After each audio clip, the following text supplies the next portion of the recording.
fo ni o kelen do ka ka radio bouton ka munumunu ni ka bla bi konoton ani sheki anano kan fe sheki na ka fo ka kanuna ka fo ka dana la ka klaka au fo au ka sugantili la ka nyeshi auma la seli amba ke ka bo bananga bugu zone commerciale douane ale ko feti choy dimashi ne ka mwan keleni odana ngushira jemu kami na besiki awye to de vis-à-vis nyangwe mala famille leo ka wole blawma jamana kunganko ukanuka hatli jagabo ko oke oka ola ambe fuli ka di faso de mamunu sigiro bena faso kokanama ka faso de umfo munu be faso kon lala ni watina ka fuli ni tamnin ka lasi ubela jelema chaque sidibe nege krafe obebolo Musa alebe jata ninga bla bololo o sanfe nyema Omar Mariko akembe ka bara imbela jelena koloshi chaque sidibe ale plateau labe ame fuli yamba di garbama ni journaliste kon bi andro ale biya ka diallo ale tiri la kay kuna fol dilawe ambafu ka soriso ale ankanu makabaye abe Canada ni wati na be congela ya ale fene be anshui na be folini tanni ko o lase amaka msokrobafu no ye wuleisi ka lame baga bela jelen foni wati na shuina anye wole bla mamuno ma lo de fleni Malik Konate ka bo Horon TV la Malik nishu ambani shu soma obedi bashi foite no ko mzobe bashi foitala tabarkala seli jara bon seli koni be ja parce que na ya soro kenema na be ala barkada tabarkala parce que ni seli re ode na yi soro nima la ki to kenema yina ka se ki ka sumo ye ka mo yi krefe ka se ka duguni ke ka partager nu mo ye donc ambe ala barkada me ala fo ala ka san sama yira ana o mzo tigi sel ni che kana sel tekele o tekele parce que mzo tigi sel la o tekele to shi kan bi se ko o sebenci Mamadou Kan ilisu kabo radio Clédoula ni fo masme to ko bela jele fo ka doge aga soundcheck ya rabbi aga jamana basiki ami aga amna ko gelon bela jele wuli ami gela mun ko na la kuli o yem dun kay shina tabarkala Yusuf Koulibaly kabo ramparla inisu mban sumas soma obedi no bashi foite na alhamdulillah tabarkala foli kan jumem bi bolo kala se mbe radio la me baka bela jele fo comme mvoa fara ntonyogon ta kan koro ta kan ba foti ka sambe foli ke bela jele tabarkala ala ka nga soundcheck ya rabbi ala ka alisa ambe kuma mina alisa ala kana kuma ba do anda iba fo an koro ba fo to ga mina tabarkala alisa ala an lame kelawo minu dalilu ana alisa ala ko dana ala ko ya rabbi Bogar Paitaw inishu ba mas inishu soma obedi bashi fote tabarkala be bifo o temene ko ka boy ko débatteur Malik Issouf ani mon binom way krole awasi ka onyi nyoma ngabi awe kota kot aya sigi nyo krefe wani radio Fiche FM la me baga bela jele tabarkala chamani musuma bela jele ko ani radio barakala bela jele ni ala sonama ame kuma to ebulu kibaruya do konimbe senani watina nye kibaruya usoro kafo alno ya soro kibaruya mindo ameka akoseke onga kuna fulila teteme kuna fulila tefaka aseke ka sadana no ya soro ibe do kalamala no ye mami ni akra celibat do misiriba kon lala mi kumeka présent agressé ba fo kibaruya ya ira chukomina anye kiwara do soro ko anakeni abonalindo anina ala ya ka kalfamna la ibe mun kalamala bon moi min kalamala nyira e bolo soro sanfé bon te fewre kalama ka temo ga mais nous de fois depuis ni ko ngara ko bi o vene ka position renforcer ka fo ni mi foyer c'est du cinéma écoutez go cinéma oui cinéma no ne avoir maintenant cinéma no mogoma asimi agressé bi mogoma agressé sini ni ko la benene ka ere manja mogoye ado ne akuma fo gelara mogoma ko sebe ali inkan ba chama bi mo opposition famia parce que na fora bi ko mi oké atogomado ajamado ko on tayana okoro enquête bana complicité qu'est-ce que doit être do ko ya chué et kuma bana ko befle c'est du cinéma ko de fo ngo colonel ni wiyanga jamana ta otage la bi film tourné depuis on a un film tourné là donc ni bel film ni voilà même une fois là donc ça conforte moi ma position que ni fin vraiment c'est du cinéma Bakar Badaw ni ga krofowi tabarkala Mamadou Kane ibe dokalama akola kibaria sorla ka foko kibaria ko nimbe ka boka foko alaya kawele sirama ba alchama ameka vérifier yala tien do bibola kola non je crois que c'est quand même plutôt quand donc on prend ça avec des pincettes en attendant que à officialiser mais c'est que sur na fara ko tia sara ni tugala ka enquête kura were ka daele joint chef fa ba tia sara tugudi parce que mas ko do bi non moi je crois que Nami jamana de kono ansa to ga fanganti jamana ko to ga fo je crois que c'est la preuve quand jamana kono mo bi ni kona suke o be sam jugala ta bon commissaire mo ta to don mo ta jamundo mo ta bofando abora sample abora duguma mo ta don donc ne ko baninta bon la dernière fois j'avais pété un plateau je crois que amen kuma nika et malheureusement l'histoire donne raison mais vraiment ni kamana kan ko jamana ko ni tia sara tangoni abe madabali na soro shego kuma ni tiendo abe madabali ba mo wara tinda ka frani Youssouf Koulibaly kabo ramparla e be dokala mala bon je pense que le gouvernement il a communiqué pour ça gouvernement a communiqué gouvernement a communiqué que ka ira ka foko tie kon fatura ko ablala kata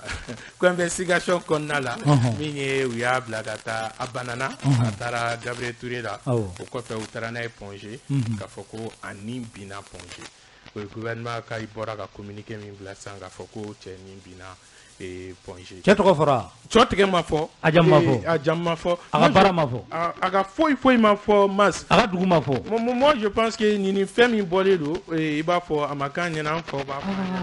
ka fo domina ko muri bokita bina ka fo ko borate la ka fo ko metri koro muri bokita ko ani bina aba akila dibi ka fo est-ce que allo communiquer fene tenini wala tenini abana c'est bien sûr la sipanga de kono bimas ka fo ko malion sona bi amason ambe surasi fanga de konala la moindre des choses qu'on pouvait savoir aujourd'hui vous connaissez la fin fitini ni dama odi ka fo tieto ni ajami ni bana ni afaka iti ka tani mo ko docteur sola ka amangene ga soro ita do banambala wa docteur fona ma do banambala c'est aujourd'hui c'est vraiment déplorable ka fo ko aka fatu temps anga maliki lame ana ayba absela ke maliki be dokala mala malik oui bon en réalité depuis jeudi do c'est que situation tout aggravera depuis jeudi do depuis alamsa la situation tout aggravera en même temps me docteur cela oui d'offra ka traitement kan to mina c'est ka nyanamaya ga ala ya miro doya kunu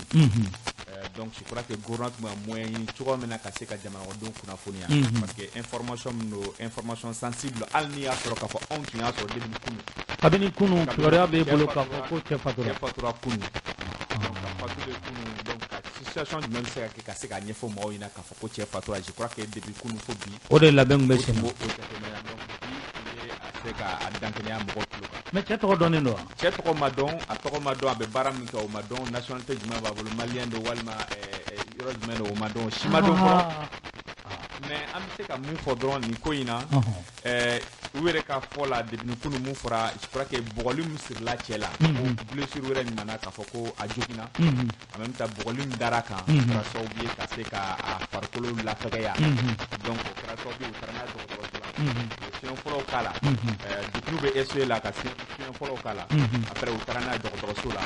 de la do la ka dara mercredi ka bola ka fo jeudi la jeudi banato jugara donc banato jugale kana vendredi ko la donc no ala ya ka miro do ya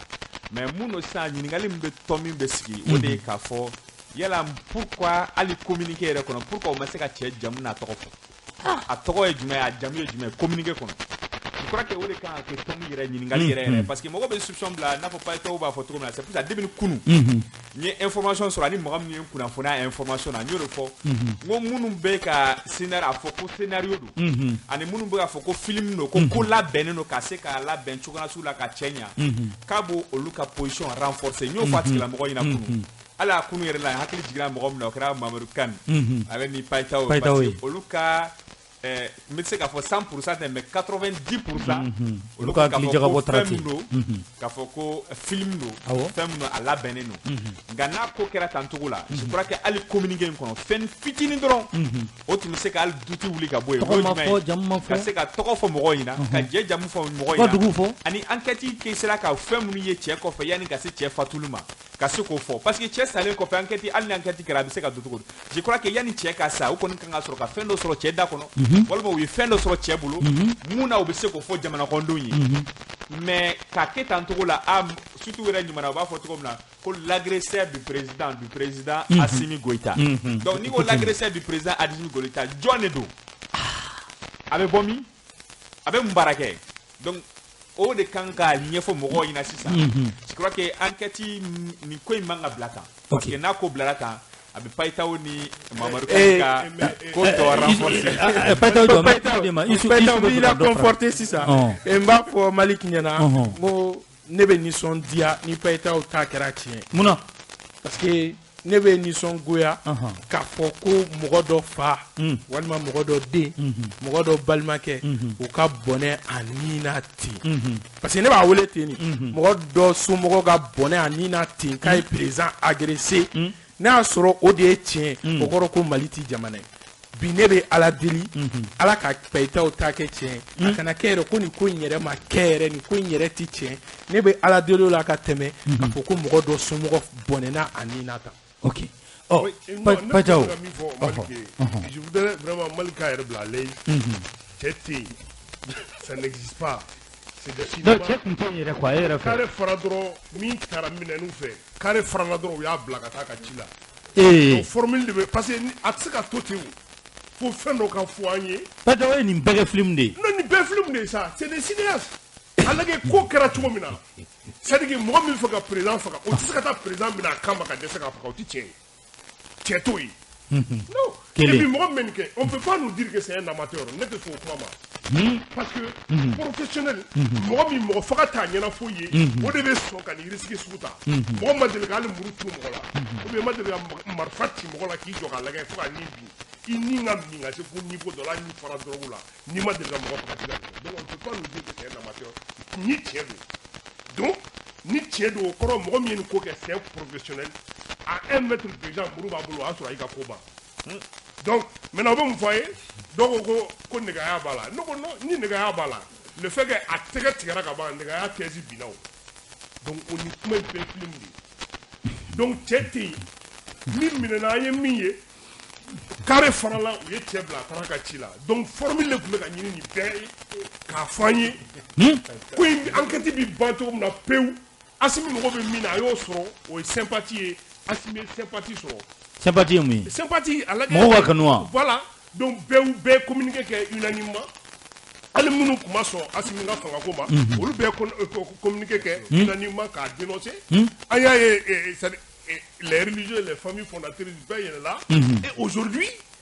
mais Assimi de n t'a dɔn n b'a fɔ cogo la quoi ka bɔ nin na coup d'état fila jamana kɔnɔ k'an ka jamana ɲɔni ka taa farati danga kan Assimi tila k'i yɛrɛma ka taa yan fɛ Assimi kɛra victime ye an bolo ko bɛɛ b'a dɔn victime de ka di maliyɛn donc vraiment c'est du cinéma donc Malika yɛrɛ lafiya cɛ tɛ yen cɛ ma deli ka kɛ yen tout ça c'est du pipeau voilà. Oh. Vraiment an ka tɛmɛ Assimi min ɲini a y'o sɔrɔ o ye bɛɛ ko a min kɛra Assimi na a ti bɛn an ti jɛn n'a ye an bɛ taa jɛkulu yɛrɛ sigi ka Assimi défend Assimi mɔgɔ bɛ jɔn ka défend na jamana marifa bɛɛ b'a kɛlɛ. Maliki bɛ fɛ ka dɔ fɔ. Maintenant ne bɛ fɛ ka mun fɔ c'est pour ça que n y'o fɔ 2000 kunu n ko k'a fɔ ni nin information binna dɔrɔn maa minnu ko nin ko in ye scénario ye walima film labɛnnen don n k'a b'olu ka position renforcer. Nka ne bɛna n sinsin yɔrɔ min kan plateau dɔ sanfɛ n y'a fɔ k'a fɔ ko les réactionnistes en même temps n t'a dɔn n b'a fɔ cogo min na minnu bɛ k'a fɔ les émotifs ni ko kɛra dɔw u bɛ communiquer ni fɛn ninnu kɛ mɔgɔw bolo k'a fɔ ko n y'a kɛ kun dɔ de kama a kun dɔ filɛ nin ye o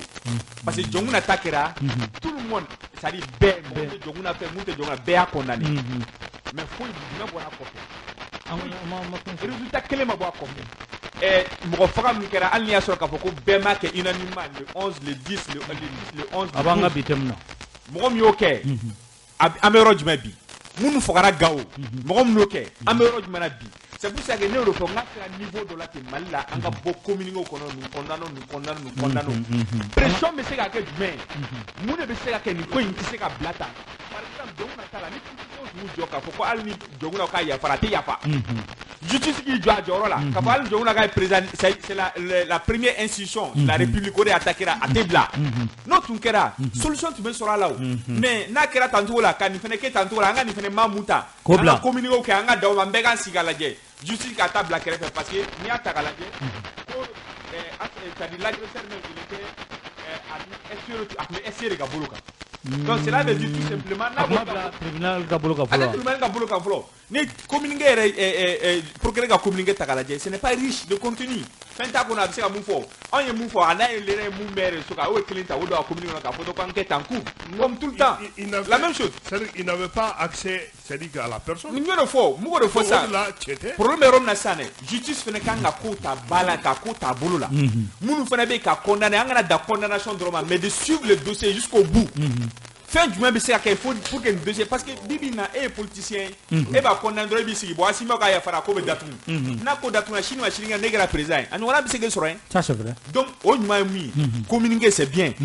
nka i bɛ taa au-delà c'est-à-dire i bɛ communiquer kɛ mais i bɛ taa au-delà ka mun de kɛ a bɛ se ka pression jumɛn kɛ cogo min na ko ni président ko a ko bila ni juge ko a t'o bila mais les politiques peuvent monter la pression ka pression kɛ cogo min na ko bɛ se ka sɛgɛsɛgɛ ka ɲɛɲini ka dɔn mun de b'a kɔfɛ je crois que o de mouvement filɛ nin sisan an kan ka taa vers ça maintenant pas tɔ olu bɛ ka mun fɔ ko scénario don maintenant ni a kan tɔ approfondira ka ko n'a kungun n'a ɲɛ dɔn a bɛ dɔn o la n'i y'a sɔrɔ scénario walima ni scénario tɛ n'i y'a sɔrɔ k'a fɔ réellement cɛ a ye agression de kɛ n'i y'a sɔrɔ mun don ko bɛ jɛya ka bɛɛ lajɛlen bɔ kunfan na minnu bɛ kunfan na k'a fɔ ko scénario don ani minnu b'a la k'a fɔ ko nɔgɔ tiɲɛ don a bɛ bɛɛ lajɛlen bɔ kunfan na ka ko da tiɲɛ kan je crois que o de kan ka kɛ sisan maintenant y'a ko kɛ tan ko Asimi a banaliser dɔrɔn k'a kɛ dɔrɔn ko non ko c'est un cas isolé n'i bɛ jamana ɲɛmɔgɔ la i ka ko bɛ diya mɔgɔ ye président yɛrɛ côté donc n'i y'o fɔ dɔrɔn c'est comme i y'a banaliser c'est comme an ka bila kɛrɛfɛ quoi an ka continuer an ka ɲɔgɔn fara ɲɔgɔn kan donc o de man ka kɛ quoi cɛ sara tɔgɔ t'a la jamu t'a la c'est fini je crois que a tɛ se ka kɛ sa ne bolo bi Mas mɔgɔ dɔ de sara quoi ne bɛ segin ka o de la mɔgɔ dɔ de sara ni ye gouvernement ka communiqué kalan mɔgɔ dɔ de sara o tɛ se ka kɛ ko o fana sara ten n'a sɔrɔ ni président agressé o ma kɛ ten mɔgɔ fana tɛ se ka sa ten an ka jamana kɔnɔ o tuma an bɛ jamana sugu jumɛn kɔnɔ il faut que an fana k'a dɔn kun min na mɔgɔ de sara o de fɔra ni mɔgɔ de sara fana k'a dɔn a sara kun min na bi ni min binna bi ani le 11 le 12 le 13 ni bɛɛ ye kelen ye donc n'a sɔrɔ ni ne binna bi on interpelle même les institutions sanitaires ordre des médecins ni fɛn an b'u bɛɛ interpeller parce que gouvernement ka communiqué kɔnɔ u ye CHU Pongé fɔ u ye Gabriel Touré fɔ il faut que médecins fana ka u y'o fila bɛɛ fɔ a bɔra Gabriel Touré la ka taa Pongé a fatura Pongé de donc maintenant médecins fana ka fan an ɲɛna mɔgɔ min ni bin'u bolo jɔn de don mun de y'a nin bin parce que n'a sɔrɔ ni parce que payitaw ta hali an k'o kɛ kuma wɛrɛ mais fo médecins k'a fan ɲɛna bi n'a sɔrɔ tiɲɛ yɛrɛ la mɔgɔ dɔ ni bin'u bolo hali ni maliyɛn tɛ hadamaden de don Mas o fana ye tiɲɛ voilà kan i bɛ dɔ d'a kan ou bien an ka tɛmɛ ɲɛfɛ foyi fara k'a fɔ dɔrɔn on est toujours dans la diversion kɔrɔ n bɛ m'o de fɔ hali bi ka tile o y'an dege nin de la k'an to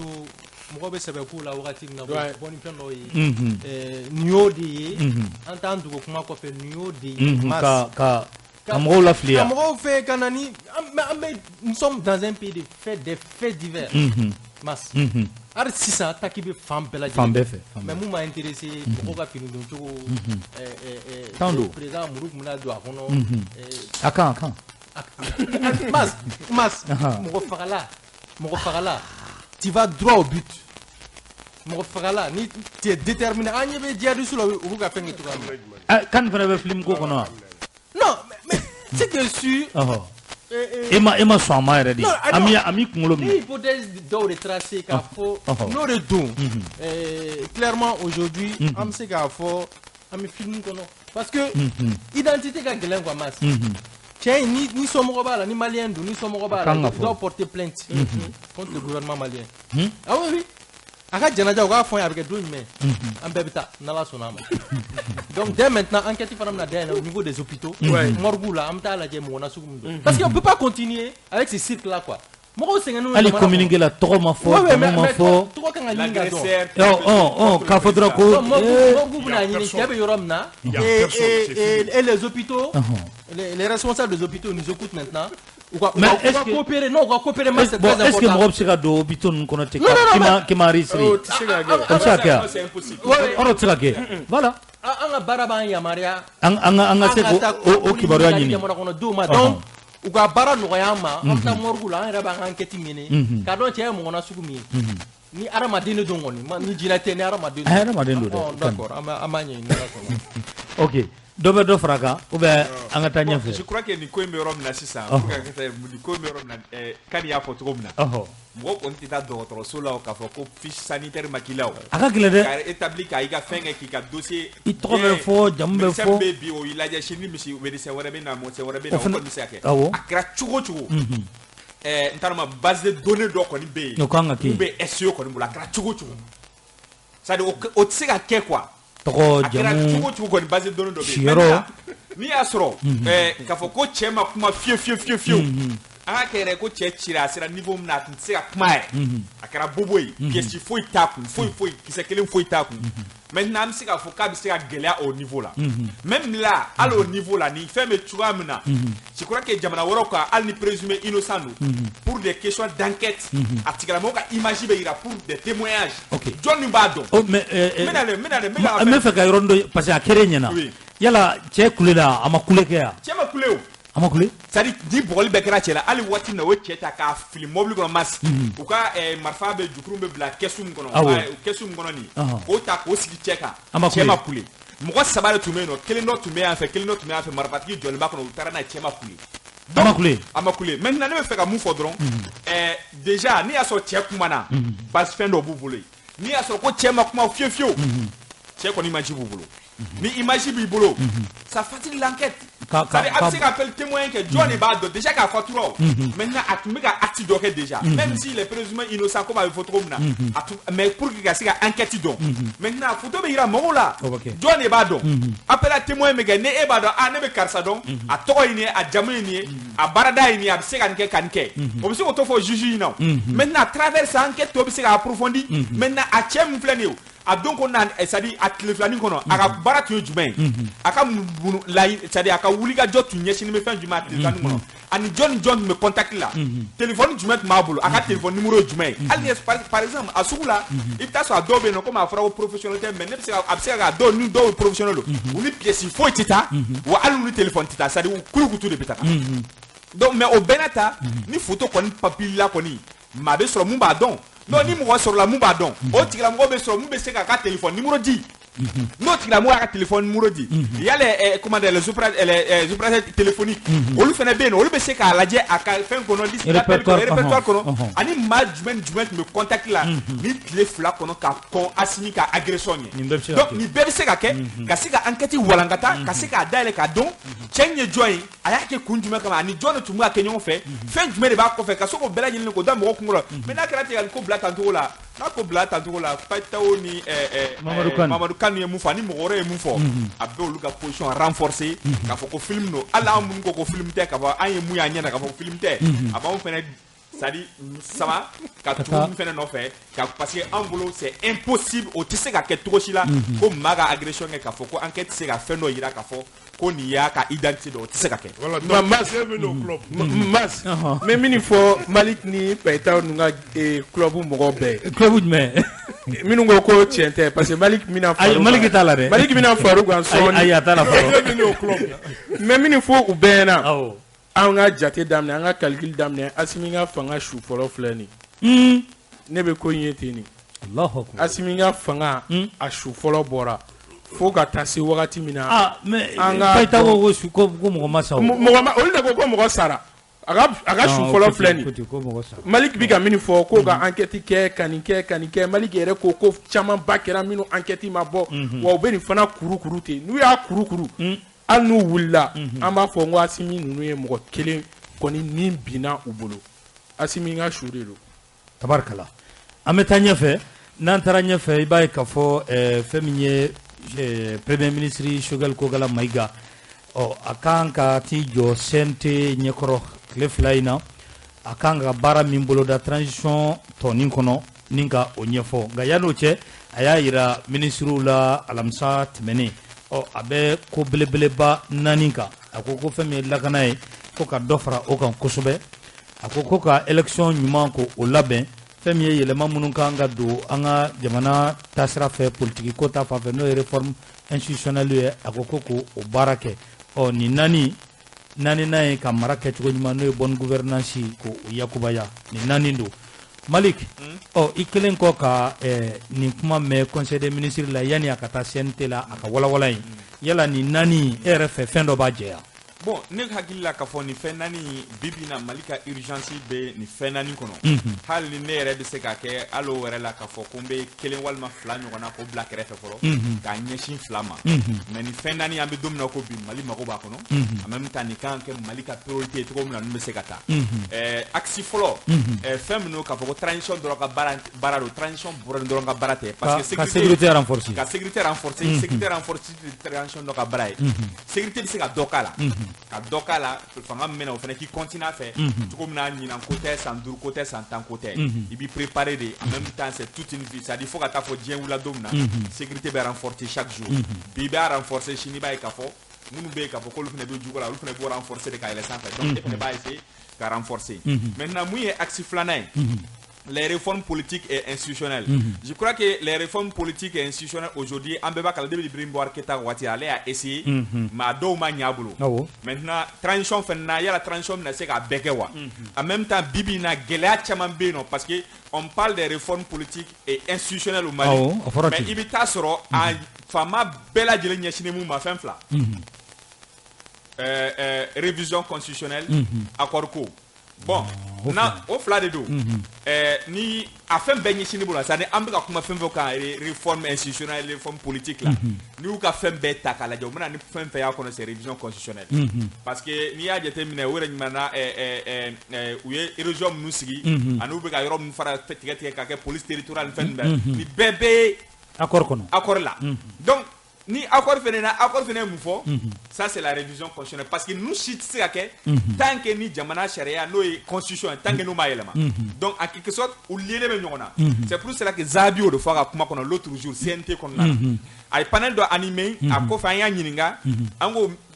accord pour la paix et la réconciliation a mise en œuvre ko kuma cayara wa a gɛlɛyalen don a ko a ma gɛlɛya dɛ ko bibi na n'i ye bilan yɛrɛ kɛ k'a ta k'a bila k'u bɛ se k'a fɔ ko accord mise en œuvre 60% kɛra ka ban k'a tɔ tora mun ye ça c'est la mise en œuvre politique et institutionnelle k'a tɔ tora ye o ye jumɛn ye ça c'est la constitution ça la constitution ka politique territoriale ko nin don a kɔnɔ ka sénat ko nin don a kɔnɔ ka fɛn o yɛrɛ ɲumanna ko ka collectivité o conseil de collectivité ko ka se ka fɛn bila o place la ka kɛ tribu bɛɛ bɛ don a kɔnɔ imam bɛ don chef de quartier bɛ don o n'a ɲɔgɔnna après 40% a yɛrɛ ka kuma fɔli la donc o kɔrɔ b'a yira dɔrɔn o fɛn fila min filɛ nin ye bibi n'an bɛ don min kɔnɔ constitution yɛrɛ ye mun fɔ o ko la est-ce que an bɛ citation kɔnɔ bi o bɛ se ka kɛ wa donc c'est pour cela que ne ko nin axe 4 na ne an bɛ fila de la o fila min na walima 3 mun bɛ yen k'a fɔ o bɛ se ka dɔ k'ale la mais kelen bɛ yen u b'o kɛ k'o dafa de o dafalen jumɛn o ye élection ye donc élection kɔni élection kan ka kɛ priorité fɔlɔ de parce que ni coup d'état kɛra fanga mun bɛ fangacɛ furancɛ de don donc o fangacɛ furancɛ la sɔrɔsiw de bɛ fanga la donc sɔrɔsi minnu bɛ fanga la il faut que élection ka sigi élection mana kɛ ka député sigi député ninnu jamanakodenw ye député ninnu sigi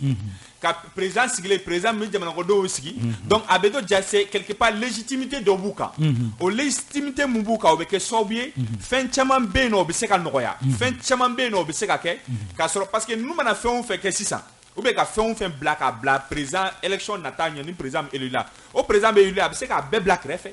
k'i ɲɛsin fɛn wɛrɛ ma donc n bɛ fɛ ka mun fɔ dɔrɔn nin fɛn in kɔnɔ fɛn 3 de bɛ se ka kɛ walima 2 mun ye pacte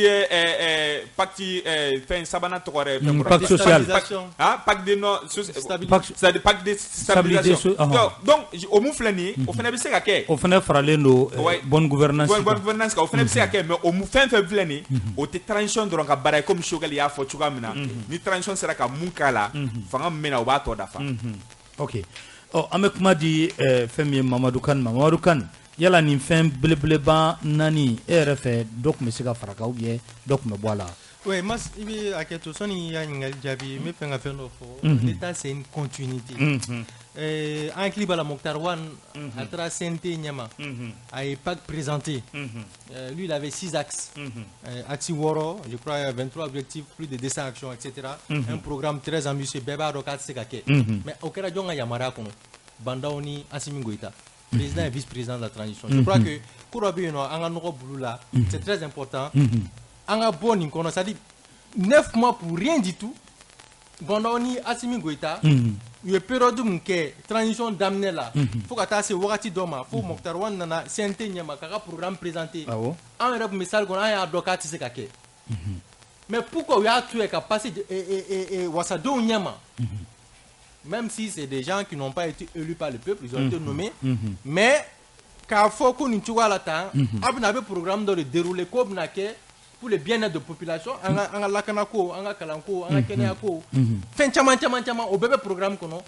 Et nous maintenant, nous faisons un programme pour abna. Mas, comment bien rôle là? Nous mettons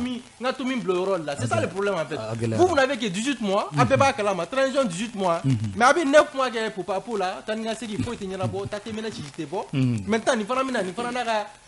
Activina, en 6 semaines, il va aller peut-être à 7 ou 8 semaines. C'est bien déjà, parce que le pragmatisme est notre organe. C'est-à-dire qu'il y a un Ouliga Djok à Ouratila. Mais Nishite, comment t'es Nishi nous fait, Mas? Comment t'es Nishi nous fait? On veut du concret, c'est-à-dire que transition totale 5 à 6 mois maximum. L'élection en février 2022, je crois que l'élection totale, transition totale 6 mois. En 6 mois, à part peut-être la sécurisation du territoire, parce qu'à un moment donné, Malita, les 2 tiers du territoire nous échappent déjà. Ni Ota, que la personne qui a là, qui a basé la là, pour que la flic se cache. Alors là, les poches d'insécurité, ma saute c'est bon. Parce qu'à mes jamana kono gela babanka, on va dire négocier ça. Quand faut faire comme que la fille semé, la canapola avec gela à Kosobe. Donc même faire un moufoniero là, Shogel c'est très bien ce qu'il a fait, mais il faut qu'il aille un peu plus loin. C'est-à-dire que les 4 axes prioritaires, les réformes, c'est pas possible en 6 mois. Amo écarté Kaboya Tsikake. Peut-être Maliki a peut-être la mise en œuvre de l'accord. Même là, Amé Tomi Bleu là, parce que Kobega Tachuga Amna, est-ce que Obekenu Frugu Verete, Amaro Front créera contre tout ça, en temps de détail qu'on a là. Mais ce qui est sûr, en tout cas la flic qu'on a là, n'est bien Sinsoka, ni sécurisation, ni Lagana Boreno, que la flic, est-ce qu'il y a à date indiquée? Moi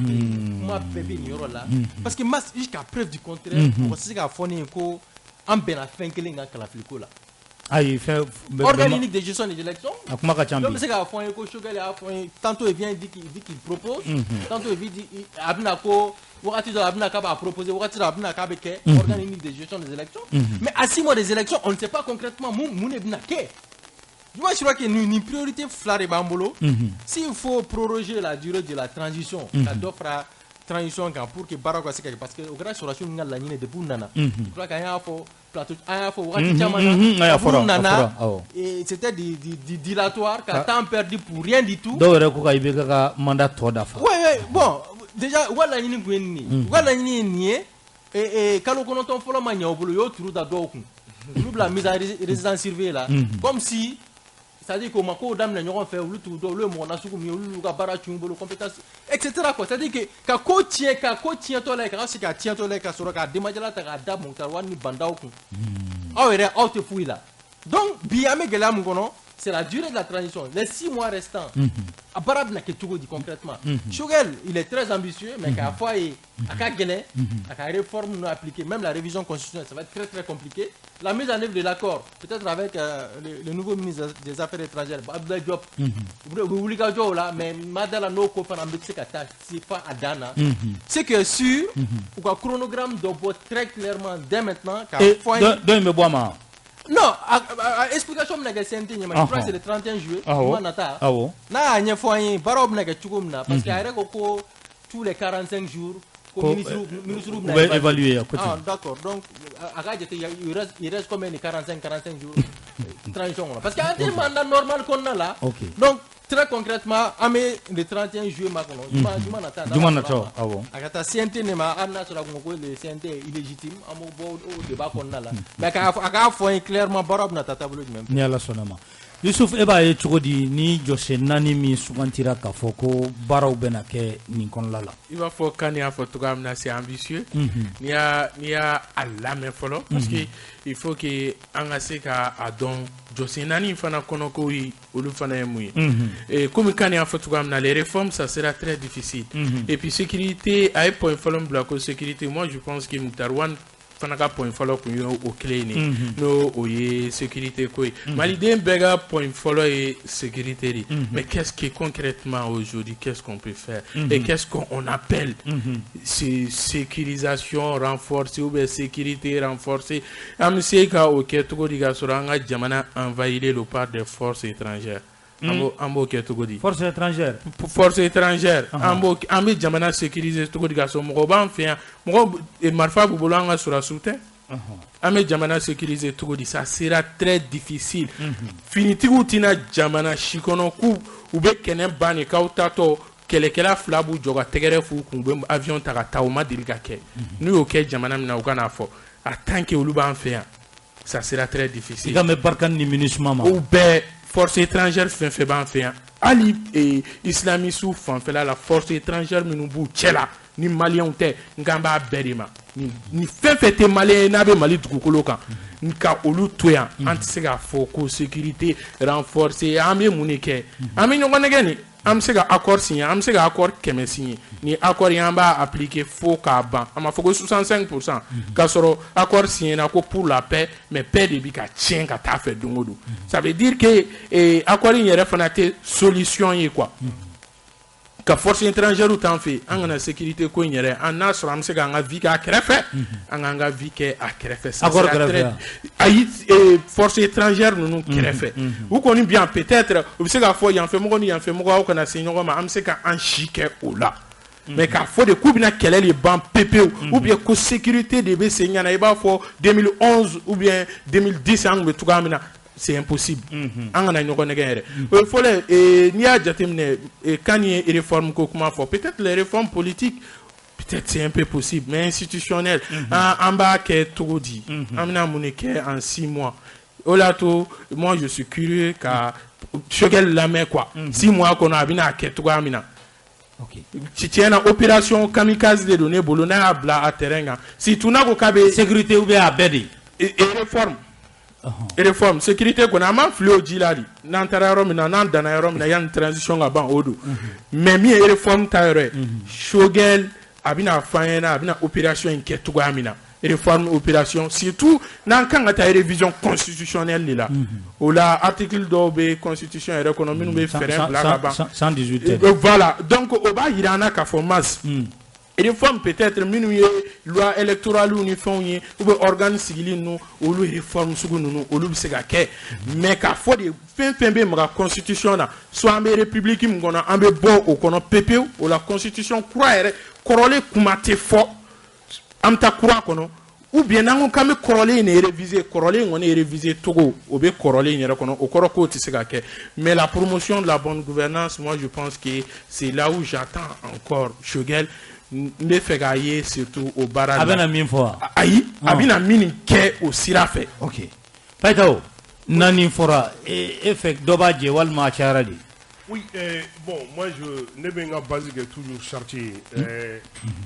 asimina jenyon na chartier mi wajibia ka chogo malien kuna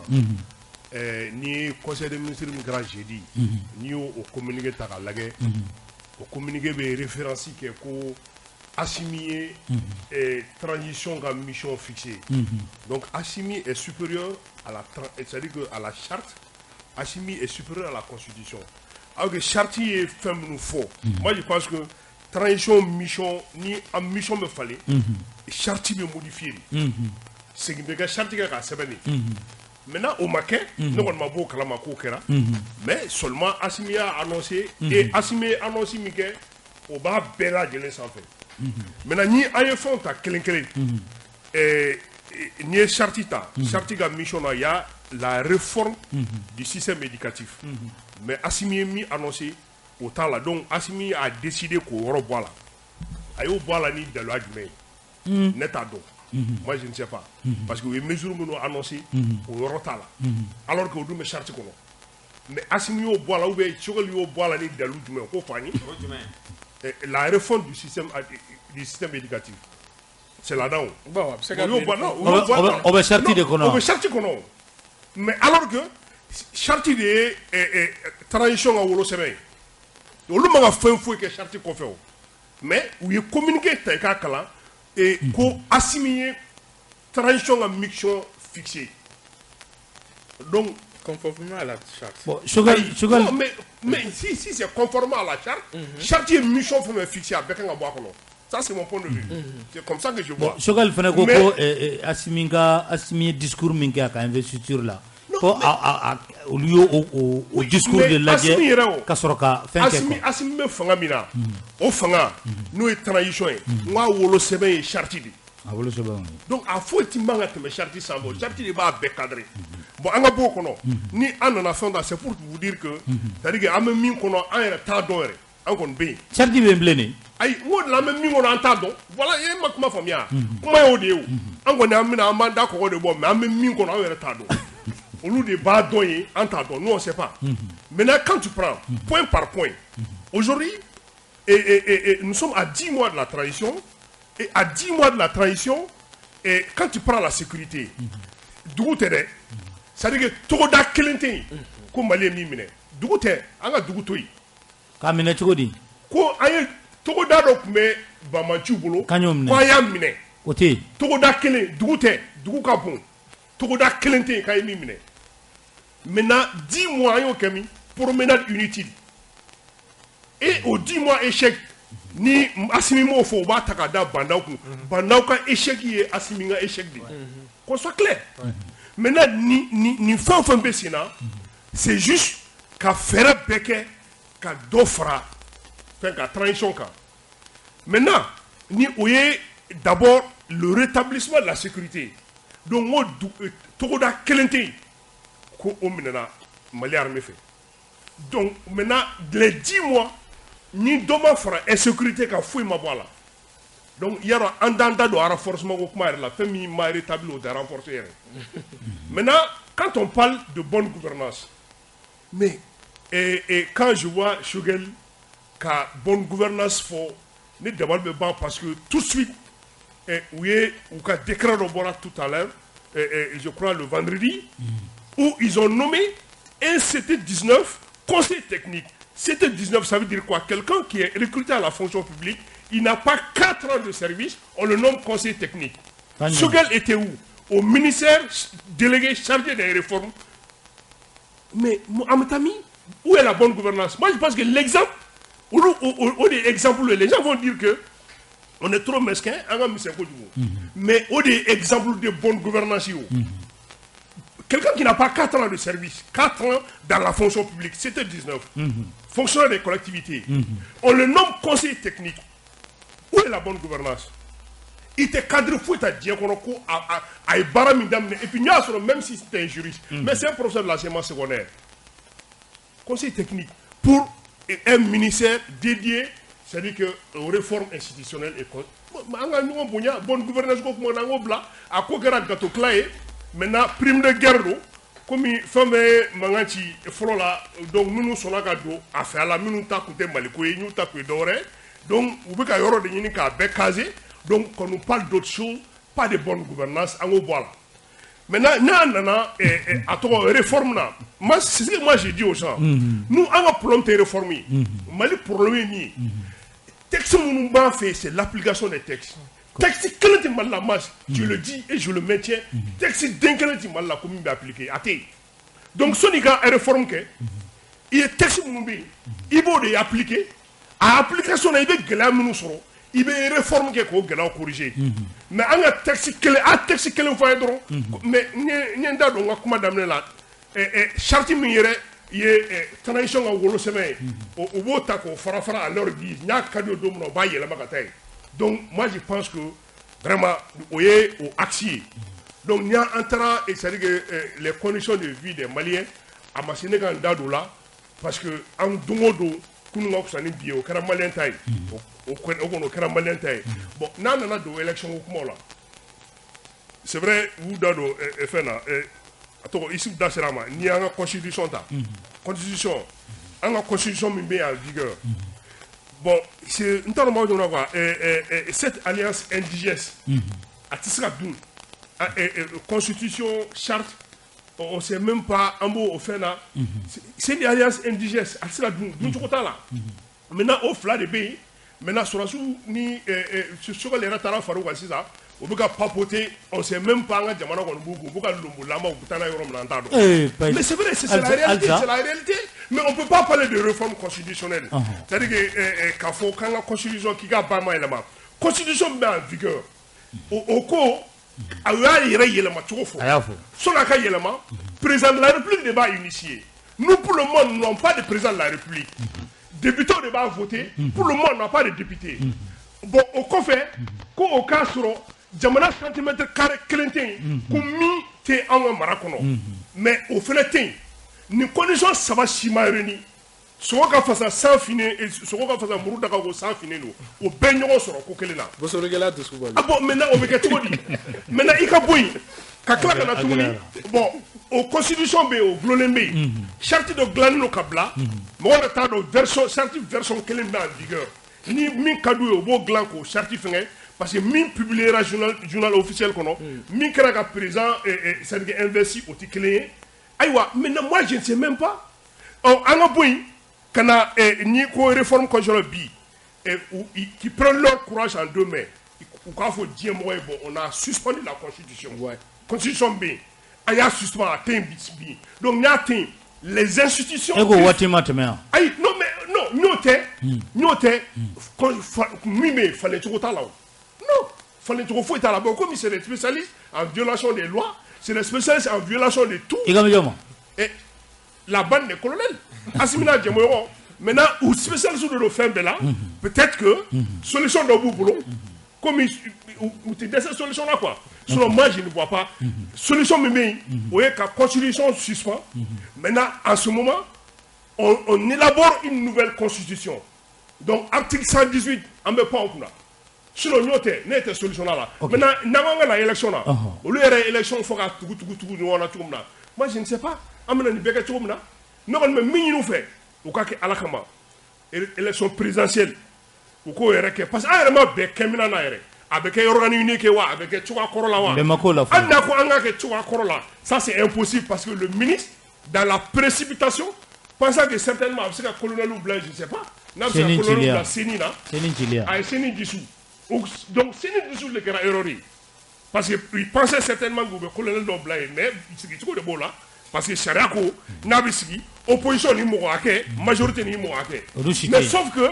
an bɛ transition de kɔnɔ opposition tɛ yen majorité tɛ yen mais comme u fana solution b'u bolo kuma bɛɛ c'est des magiciens c'est pas certainement solution dɔ b'u bolo u b'a la dilan sinon ne ye t'a la hali ni élection an bɛ se ka min kɛ an ka bɛn organe unique dɔ la parce que CENI ko kuma kɔnɔ o tɛ se ka kɛ parce que ɲanga minnu kɛ mɔgɔ tɛna dɔ la opposition tɛ yen majorité i bɛ CENI sigi cogo di maintenant an ka bɛn organe dɔ la ka u ka élection présidentielle dɔrɔn kɛ u ka taa a banna sinon an bɛ ka fɛn o fɛn fɔ ni si tɛ ok an bɛ tila ka kuma segin ma hali accord min bɛ ka fɔ de an bɛ tila olu yɛrɛ b'a la k'u bɛ accord min lawaleya u t'a kɔnɔ fɛn yɛrɛ ok Malik e tun bɛ fɛ ka dɔ fara pour taquiner Païtao est actuellement le chef de file de l'opposition son adjoint Mahaman Kane donc oui jamana est sinama tɔ ye donc c'est juste pour taquiner maintenant ne bɛ fɛ ka mun fɔ dɔrɔn Païtao bɛ ka fɔ k'an ka constitution bɔ yen an ka nin bɔ yen mais sariya tɛ Mali la bilen o sariya tɛ yen o an bɛ ka tagama ni sariya jumɛn ye Charti tɛ ka baara kɛ an tɛ ka baara kɛ ni charte ye an tɛ ka baara kɛ ni constitution ye an tɛ ka baara kɛ ni foyi an bɛ ka baara kɛ ni mun ye i b'o dɔn wa n'an wulila sini ni mun binna an kun la n'an y'o kɛ a banna an bɛ sariya dɔ ɲini k'o adapter o la o situation na ka tugu o nɔfɛ. Malik hakɛto tɔgɔ dɔ b'o la o. O tɔgɔ jumɛn. Anarchie. Ah bon voilà an bɛ ka baara kɛ ten de c'est pour cela que hali tuma dɔ la ne b'a fɔ ko tâtonnement c'est comme ça n'an wulila don min na ka mun sɔrɔ ye don min na an b'a essayer ka baara kɛ n'o ye ka sariya dɔ ɲini sisan an b'a la an ka texte kɔnɔna na sariya jumɛn bɛ yen n'u ni bɛ se ka taa ɲɔgɔn fɛ an b'o ta k'o kolo la sinon an tɛ ka baara kɛ ni sariya kisɛ foyi ye an bɛ don min na ko Mali kɔnɔ parce que sariya kisɛ min n'i y'a ta k'a lajɛ bi min na coup d'état kɛlen a fɔra constitution bɛ yen ko charte bɛ yen ko ni charte ma se ka mun kɛ ko an bɛ t'o lajɛ constitution kɔnɔ ɔ n'an y'o fila ta k'a lajɛ sisan charte ni constitution de ta bon an ka kɛ sa ko vice président tɛ constitution kɔnɔ charte y'o fɔ maintenant charte fɛnɛ na o charte ye mun fɔ ni président tɛ yen est-ce que charte kuma l'o kan charte ma kuma o kan maintenant constitution fɛnɛ kɔnɔ vice président jɔyɔrɔ tɛ yen k'a fɔ ko ni président bɔra jɔn de bɛ jɔ yen nɔ constitution fɛnɛ kɔnɔ a fɔra ko mun bɛ assemblée kɔnɔ assemblée tɛ yen donc mun de bɛ c'est pour cela n y'o de fɔ n k'an ye forme dɔ de ɲini i n'a fɔ kan ye mot dɔ sɔrɔ k'a fɔ ko n t'a dɔn ye mun fɔ anarchie a mot ka girin ne ma quoi ko anarchie do donc en quelque sorte jamana bɛ ka mara taabolo min kan bibi in na ni fɛn o fɛn kɛra Mali kɔnɔ a man ka bali maliyɛnw na déjà parce que déjà que an y'a consommer dès le départ donc ni fɛn o fɛn bɔr'o kɔnɔ ka fɛn o fɛn wolo kɔnɔ o man ka bali mɔgɔ la bilen parce que sariya tɛ yen an bɛ ka baara kɛ ni sariya min ye président mun sigilen filɛ na an kunna a sigira cogo min na a ma sigi ni sariya ye mais c'est clair sariya dɔnbagaw de y'a fɔ an ɲɛna o mais sariya kisɛ jumɛn b'a yira k'a fɔ ko vice président bɛ président jɔyɔrɔ ta sariya kisɛ jumɛn b'o yira a tɛ yen o sariya dɔnbagaw de y'o fɔ an ɲɛna o mais hali n'i y'a sɔrɔ constitution ko vacance de pouvoir bɛ yen ko donc k'u bɛ vice président k'a ye mais u y'u basé sariya kisɛ jumɛn kan k'a kɛ ko filɛ nin ye bon sariya tigilamɔgɔw de y'a fɔ an ɲɛna k'o tɛ yen filanan fɛnɛ jumɛn an ka taa charte fɛnɛ kɔnɔna kan charte ko vice président jɔn de ye jamana bi bi in na Mali kɔnɔ vice président ye ayi o tɛ yen donc n bɛ fɛ ka mun fɔ dɔrɔn Payitaw bɛ ka mun fɔ nin ye o y'a ye déjà que ni fɛn dɔ bɛ yen an bɛ ka sinsin o kan fɛn tɛ o donc maintenant sa ni fɛn fɛn filɛ nin ye sa ni mun sera ka kɛ don min na an b'o de ta yanni transition ka ban maintenant o de kosɔn dɔw fɛnɛ wulilen don k'u jɔ ko transition 18 ma ko foyi tɛ fara kan olu ka foyi tɛ fara kan o fɛn jumɛn parce que olu ɲɛ b'a la déjà ni fɛn min kɛra don min na o de ka ɲi ni dɔlu farala kan an bɛ baara kɛ ni jumɛn ye ko dɔ ka fara kan ni dɔ farala kan olu bɛna baara jumɛn k'o kɔnɔna na donc je crois que aujourd'hui ne bɛ segin ka na n ka analyse fɔlɔfɔlɔ min ma o de k'a fɔ dɔrɔn bibi in na transition u kan k'u mago don fɛn wɛrɛw la k'olu kɛ dɛ mais u ka wulikajɔ fanba kan ka bonya fɛn min kan bibi in na olu yɛrɛ ko tɛ ko n'i y'a mɛn jamana bɛ nin gɛlɛyaba min fɛn bɛɛ la problème fɛn bɛ jamana kɔnɔ ni Sogɛli yɛrɛ ka kuma ta problème fɛn bɛ jamana kɔnɔ mun yɛrɛ kɛra sababu ye ka IBK ta mun kɛra sababu ye ka M5 na wuli élection gɛlɛya ko don donc k'u ɲɛsin élection ma élection bɛ se ka organiser cogo jumɛn ɲumanya kɔnɔna na transparent yɛrɛ dan kɔnɔ bɛɛ lajɛlen ka sɔn élection min ka jamana kuntigi ɲɛnama sigi Maliki o bɛ se ka kɛ ka jamana to ni situation na insécurité ba in na tan mais n'i ko élection organiser li o bɛɛ bɛ élection organiser li de kɔnɔ o b'a kɔnɔ ah n'i ko sa k'e bɛ taa élection organiser tɛnɛnku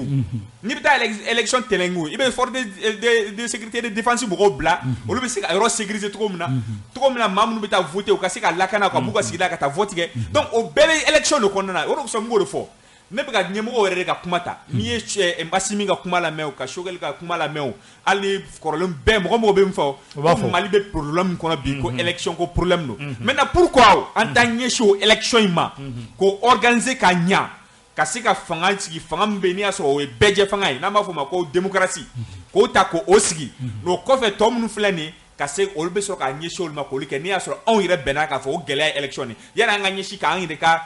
force éparpillée ministre dɔ bɛ yan fɛ dɔ bɛ yan fɛ an t'a dɔn mun bɛ mun kɛ qui doit faire l'autre jour n'i y'a ta k'a lajɛ k'ila ko réforme institutionnelle ministère de réforme ko fɛn dɔ bɛ confier o la alors que ministère de l'administration territoriale fɛnɛ bolo k'o de y'ale ta ye an ta ministre dɔw ta dɔn u bɛ na mun kɛ baaraw bɛ ka ɲagami ɲɔgɔn na ministre de l'administration territoriale ale ni parti politique ko organiser tɛ se ka kɛ premier ministre b'a la k'a bɛ se ka kɛ premier ministre n'a cabinet donc c'est comme an bɛ ten cogo la an bɛ to tan ten ni ɲɔgɔn sɔsɔli b'a la 18 mois bɛ tɛmɛ an bɛ dɔ wɛrɛ fara kan an bɛ to ɲɔgɔn sɔsɔli b'a la mais pourquoi an tɛ stratégie bɔ stratégie min na n'u m'a amené à une élection transparente crédible et participative et acceptée par tous bɛɛ ka sɔn fɛn mun pourquoi o tɛ se ka kɛ mun bɛ bɛɛ sɔn Mamadou Kane élection jaabi ma est-ce que an bɛ waati min na ko sisan transition bɛ se ka o élection modèle labɛn yan oui ŋaniya yiraw de don n bɛ sinsin fɛn dɔ kan la bonne gouvernance voilà c'est-à-dire que bonne gouvernance n'an y'o ta déjà n bɛ se ka n sinsin o kan n b'a dɔn wagati tɛmɛnen na gɛlɛya dɔw kɛra jamana kɔnɔ mun fɔra ko dunkojuguya ɲɔ ɲɛna k'a warala mun fɔra k'an ka kalafiliw ma ɲɛ Maliki y'a fɔ sisan mais en même temps kalafili min bɛ ka i sɛnsɛn ka na mas foyi t'a yira an na ko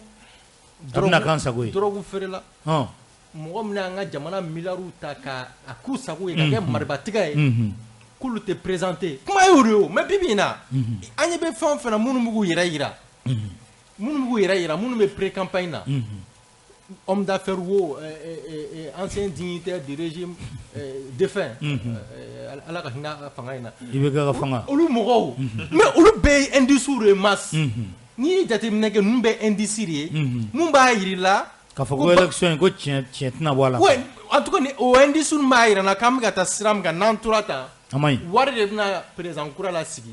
galon de bɛna la sigi nanbara de bɛna la sigi foyi ma yɛlɛma rien parce que moi je crois que si on est dans un pays souriant encore une fois n'a digira mɔgɔ min na o bɛ hakɛ to ma ni y'an kuma fɔ cogo ye parce que jusqu'à preuve du contraire ni constitution tɛ jamana min kɔnɔ ni charte tɛ jamana charte in yɛrɛ ko prérogative vice président bɛ président minɛ ko k'a b'a ka il est démis de ses prérogatives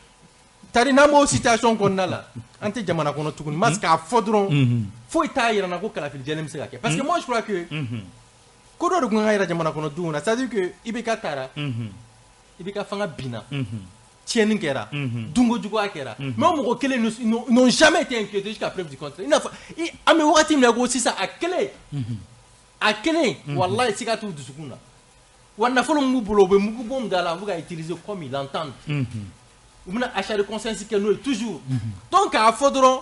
ne ɲɛ t'a cogoya la k'an bɛ se ka taa kalafili jɛlen na nin sira kan organe unique de gestion des élections je crois k'a kuma fɔra lahala dɔw de kɔnɔna la ni législative tɛmɛnen kɛra en 2020 mɔgɔ ka jamaw kɛra finmanw bolo ni fɛn ma b'o la moi je crois que a tɛ se ka na coup d'état bɛ kɛ la première des choses mun y'an ka jamana nafolo ta k'a k'u sago ye k'olu minɛ k'u don wo la k'u ɲininka u y'a dun cogo di u bɛ se k'a sara cogo di moi je crois que o tun ye baara fɔlɔw ye an ka kalafili ko dès les premiers instants de la transition k'a fɔ an ye maintenant kalafili ko in an bɛna an sigi ka hakili jagabɔ est ce que an bɛ kɛ organe unique de réforme ko bɛ kɛ cogo di mais n'a ye temps bɛɛ perdu ka kɛ nin cogoya la k'an bɛ taa kalafili la dans 6 mois mas siga tɛ mun na an tɛ président ɲuman sɔrɔ an tɛna président jɛlen sɔrɔ il faut qu'on rétablisse les critères. Nous tout comment des fois, ça veut dire que anti na parce que nafolo de be présent si jamana in konna la. Kuma euro et c'est que président ne c'est que parce que moi un temps bolo kata baflavio du ka bakelimio du kamena ni campagne ira ke kuma bi ni yoro la ma fo nga be ba yoro ni kelen mais munu ngone anga nafolo ta anga jamana faso munu tiga do faso wala na kanga anga jamana nafolo ku sago ye kulo be kla kana ku présenter élection na tuguni mas wallahi lui indice c'est des indices clairs. Donc Choguel Kokala Maïga aujourd'hui, il était du M5 RFP, il est premier ministre de la transition. Assimi Goïta, Aire Okabe fait Koka ke Djelianka. Nubuga Fou Dala Tuka Nabu Kono Tuka Kelena. Quoi voulu que vous dès maintenant. Barab Seka Kereka Foko, tenter non que la justice fasse son travail. Mounianga Diamana n'a fallu tout. Ou quoi Nyani? Que la justice efface. Théorie qui est ramenée dans Douala, c'est-à-dire que Binganoué Chamangera, Amiga Nyetou Beka, Agnebe Fengelendon la Kalafli, ouais, Mounou me Fangala, Mounoutala. Transition de proroger parce que na proroger la anga na membo tu vois de là nous na wakati nous demandons sur la fa dobna faroga hero etc. pour ka nga boni be konna la nous be fait ni Choguel be fait a toga nyabulo kalo woren anna so ne dalenta la mas nsika dala tu vois fouila identité Choguel là ou bien dalenta la ko non élection c'est pas une question de personne c'est-à-dire que en me fin de konna la mon côté quoi ça dit Choguel c'est le premier ministre aujourd'hui Assimi c'est le président de la transition nous cité charia konna la ou te charia konna parce que Choguel be fanga mon c'est déjà coup d'état de nani fanga ni au coup d'état quel coup d'état aurait donné qu'on a la tourner aller dans notre tuka ni là donc un système qu'on a là le système n'est pas favorable quand c'est un jigida qui la jelinga arna sur un organe unique de gestion des élections na sigira parce que comment aura dit mais un toto doni mais juma makono Choguel na kuma ka mfanye sente kono no temena am c'est argument aura OK Youssouf Koulibaly est-ce que wati toni ni o laje ka kalata lajɛ ka lakanabaliya lajɛ est ce que an bɛ se ka élection jɛlen kɛ ka président wɛrɛ sigi est ce que an kisira coup d'état wɛrɛ ma masa a bɛ gɛlɛya la an ka élection nɔgɔlen kɛ nin kalo wɛrɛ in kɔnɔ quoi hali nɔgɔlen hali élection nɔgɔlen an ka se ka élection yɛrɛ kɛ nin kalo wɛrɛ in kɔnɔ mais i b'a dɔn signe foyi de tɛ yen quoi min b'a yira ka k'a fɔ ko élection yɛrɛ bɛna kɛ quoi o foyi de tɛ yen n'i y'a jateminɛ don min na premier ministre ye politique mɔgɔw wele bɛɛ bɔra salle kɔnɔ ni kuma kelen de o de k'a fɔ k'u ye heure 2 heure 3 kɛ kuma la masse ministre de l'administration territoriale sigilen don ministre 3 de tun bɛ ka fara premier ministre kan ministre tɔ 2 kumana premier ministre kumana heure 3 sigilen don o wulila ka sɔrɔ ministre de l'administration territoriale ma fɔ bonjour i b'a sɔrɔ programme na kuma ama kuma k'a sɔrɔ yan'o cɛ an bɛɛ ye kuma minnu mɛn wa ni o don signe y'o yira an na o de k'a fɔ premier ministre n'a ka ministre de l'administration territoriale tɛ longueur d'onde kelen na par rapport à comment gérer même l'élection et masse organe unique ne bɛ se k'a fɔ o bɛ se ka dɔɔni bɔ élection in gɛlɛya la mun na n y'a mɛn a tɔgɔ an ka avocat dɔ bɛ yen nɔ a ye kuma dɔ fɔ min ye ne kunkolo minɛ dɔɔni n'o ye Cheikh Umar Konare a ko organe unique sigili nafa bɛ se ka kɛ mun ye ni élection ma kɛ yɔrɔ min na ni organe unique tɛ yɔrɔ min na o b'a yira an na k'a fɔ ko élection ma se ka kɛ yen au moins préfet ni sous-préfet tɛna bɔ seni b'a fɔ élection ma kɛ parce que an y'o de hali président sigi la seni b'a fɔ nin yɔrɔ la élection ma kɛ préfet ni sous-préfet bɛ na ni résultat dɔ ye donc ni organe unique tɛ dugu min na n'u tɛ sisan nɔ Nara komi n ka dugu ye n'u tɛ Nara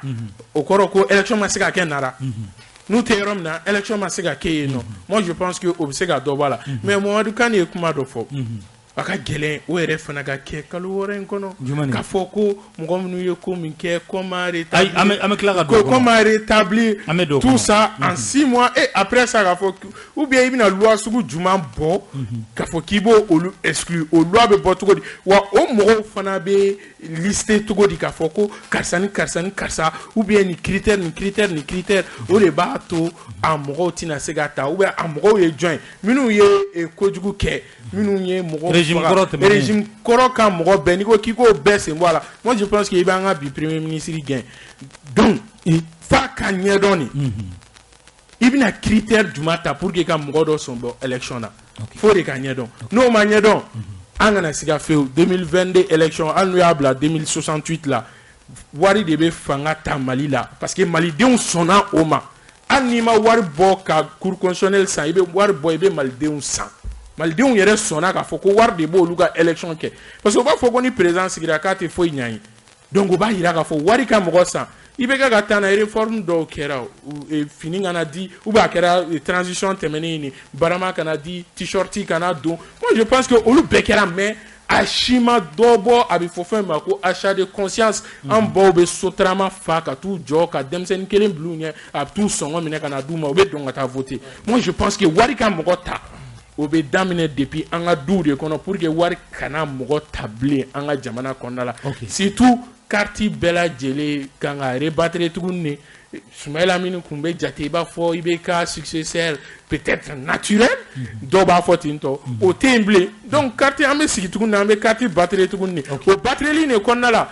Mohamed Kane n kɔrɔkɛ Mohamed Kane ka waritigi ninnu olu bɛ sɔrɔ ka n'u jɔyɔrɔ la. ok an bɛ kuma di Payitaw ma Payitaw élection bɛ se ka kɛ a tiɲɛ yɛrɛ yɛrɛ la n'i ye ko jateminɛ bon e yɛrɛ ye Mopti mara maa ye est-ce que élection bɛ se ka kɛ Mopti bi a 12 ma. ne y'o fɔ n ye ne ka kuma jateminɛ ne ko d'abord sécurité. Ngo togoda kelen tɛ min minɛna donc sécurité ma rétabli jango ka renforcer bon mais mun na an bɛ ninnu pressé ka taa élection na mais non parce que u tɛna se ka rétabli u tɛ se a tɔgɔ mas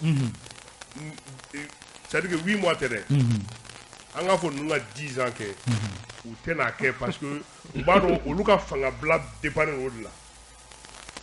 olu ka fangabila dépendre o de la o parce que c'est ça problème bɛ yen o. Voilà pourquoi. Attends, on va faire quoi fanga bɛ ka jaw ya. Mais o jaru ye kɛ mais Assimi yɛrɛ tɛ campagne na ka taa château ni fɛnw kɛ yan. Assimi ka baara dɔ ya. Ou bien ka taa a tɔgɔ malo di mɔgɔ ma. K'i ka taa mɔgɔ sécuriser u ka sɛnɛ kɛ. I dɛsɛr'o la k'e bɛ taa malo di mɔgɔ ma. U y'a f'i ye ko malo ko de b'u la. Le ministre des actions humanitaires. Mais non, mais qu'on soit clair. Par exemple, quand on va, au don on est à tra Mopti k'a taara balo di mɔgɔ ma. Mais a taara balo di mɔgɔ minnu ma fugaru de don a fugaru tɛ o. C'est des braves là. Ou mɔgɔw ye fɛn kelen pewu de ɲini a fɛ a ka t'u lakana u k'u ka baara kɛ. Assimi dɛsɛra k'o de kɛ o. k'a bɛ taa malo d'u ma est ce que ale bɛ se ka malo d'u ma éternellement an y'a munumunu cogo cogo ale taara ɲɔ d'u ma ɲinan san wɛrɛ a taara d'u ma a san 10 kɔfɛ état bɛ dɛsɛ don dɔ ou bien maintenant ni population bɛ réduire famille m'u faga kelen kelen k'u ban maintenant pour que ka to yen c'est des Maliens an t'u ni Maliens cɛ o ko ka t'u lakana de k'u ka baara kɛ a banna u ma foyi ɲini Asimi fɛ Asimi dɛsɛra o de la ka taa malo d'u ma donc a b'a kan wa a dɛsɛra a b'a kan o est ce que a dɛsɛra ça a dɛsɛra parce que n'o de fɔ ça c'est à dire que an ka kumaw fɔ a fɔcogo la parce que depuis Mali kɛra Mali ye an bɛ kumaw jateminɛ ka hakili jagabɔ kumaw la k'a fɔ bon ni i hakili jagabɔ kuma la k'a fɔ dɔrɔn o kɔrɔ nkalontigɛ de ko b'i kɔnɔ ko bi cogo min na i b'a fɔ ten de Asimi ka baaraw de sɔrɔdasi ka baara tɛ foyi ye lakana ko n'i taara dɔwɛrɛ kɛ i bɛ ka fugara de kɛ i ma bila o la c'est clair c'est pas compliqué maintenant bi n'a nana fɛn ta ne indice tɛ yen quoi ne bolo indice tɛ yen ko min b'a yira ne la k'ale élection ka di ninnu ye parce que n'olu sera ka sécurité renforcer sisan ka organe unique ni fɛn bɛɛ a ka kɛ organe o organe comme c'est des spécialistes en bricolage de textes u ka sɛgɛn hali sini an ka élection kɛ minan kɔrɔ ye u b'a dɔn n'o bɛɛ bilala sen kan sisan élection kɛli kɛra wajibi ye maintenant olu tɛ o kɛ o ils vont toujours k'an to nin scénario de kɔnɔ parce que au delà il faut mettre la prime parce que minnu b'a la k'u ka dɔ fara transition kan parce que personne n'a la garantie k'a fɔ ko dɔ farala transition kan ko o b'a to élection bɛ kɛ date min fɔra dɛ pression de bɛ ko la an bɛ élection kɛ ninnu ka taa ka bɔ yen parce que Mali dilanni a ɲɛ t'u kɔnɔ a fɛɛrɛ t'u la a ŋanɛ yɛrɛ tɛ yen. I ka dalilu ye jumɛn ye? mais non dalilu ye mun ye il y a 10 mois parce que le président est serment prêté le 25 septembre aujourd'hui c'est le 25 président Bandaou Bandaou le kɔrɔkɛ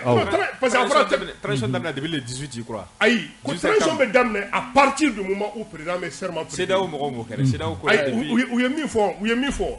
bon peut-être que bɛɛ n'a ka source don non CEDEAO ka fɛn kɔnɔ résolution kɔnɔ u ko président sigira président bɛ serment prêté don min na donc maintenant transition bɛ daminɛ o don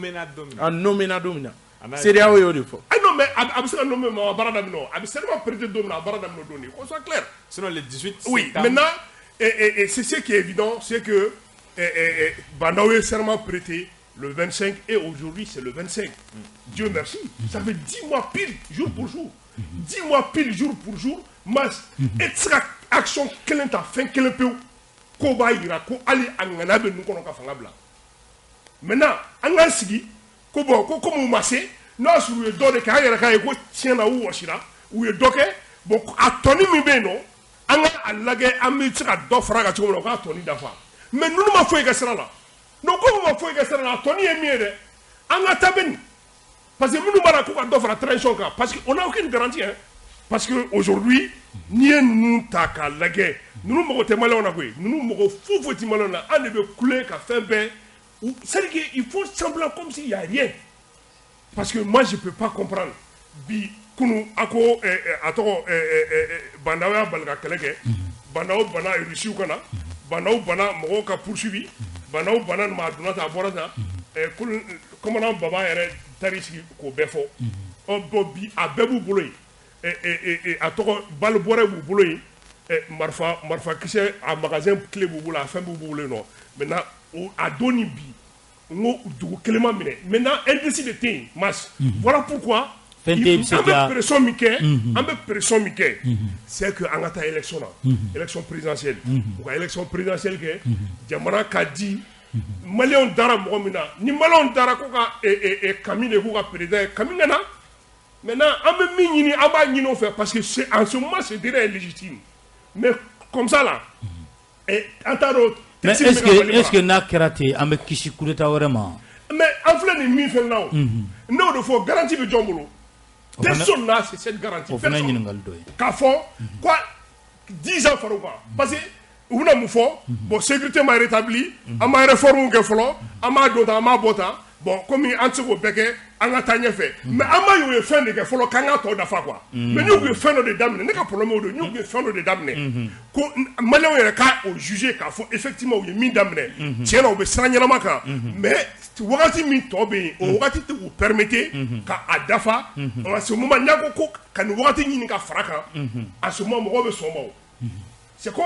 c'est en 91 fɛn nalen ATT nalen donc transition durée fixée là bon u y'a ye baaraw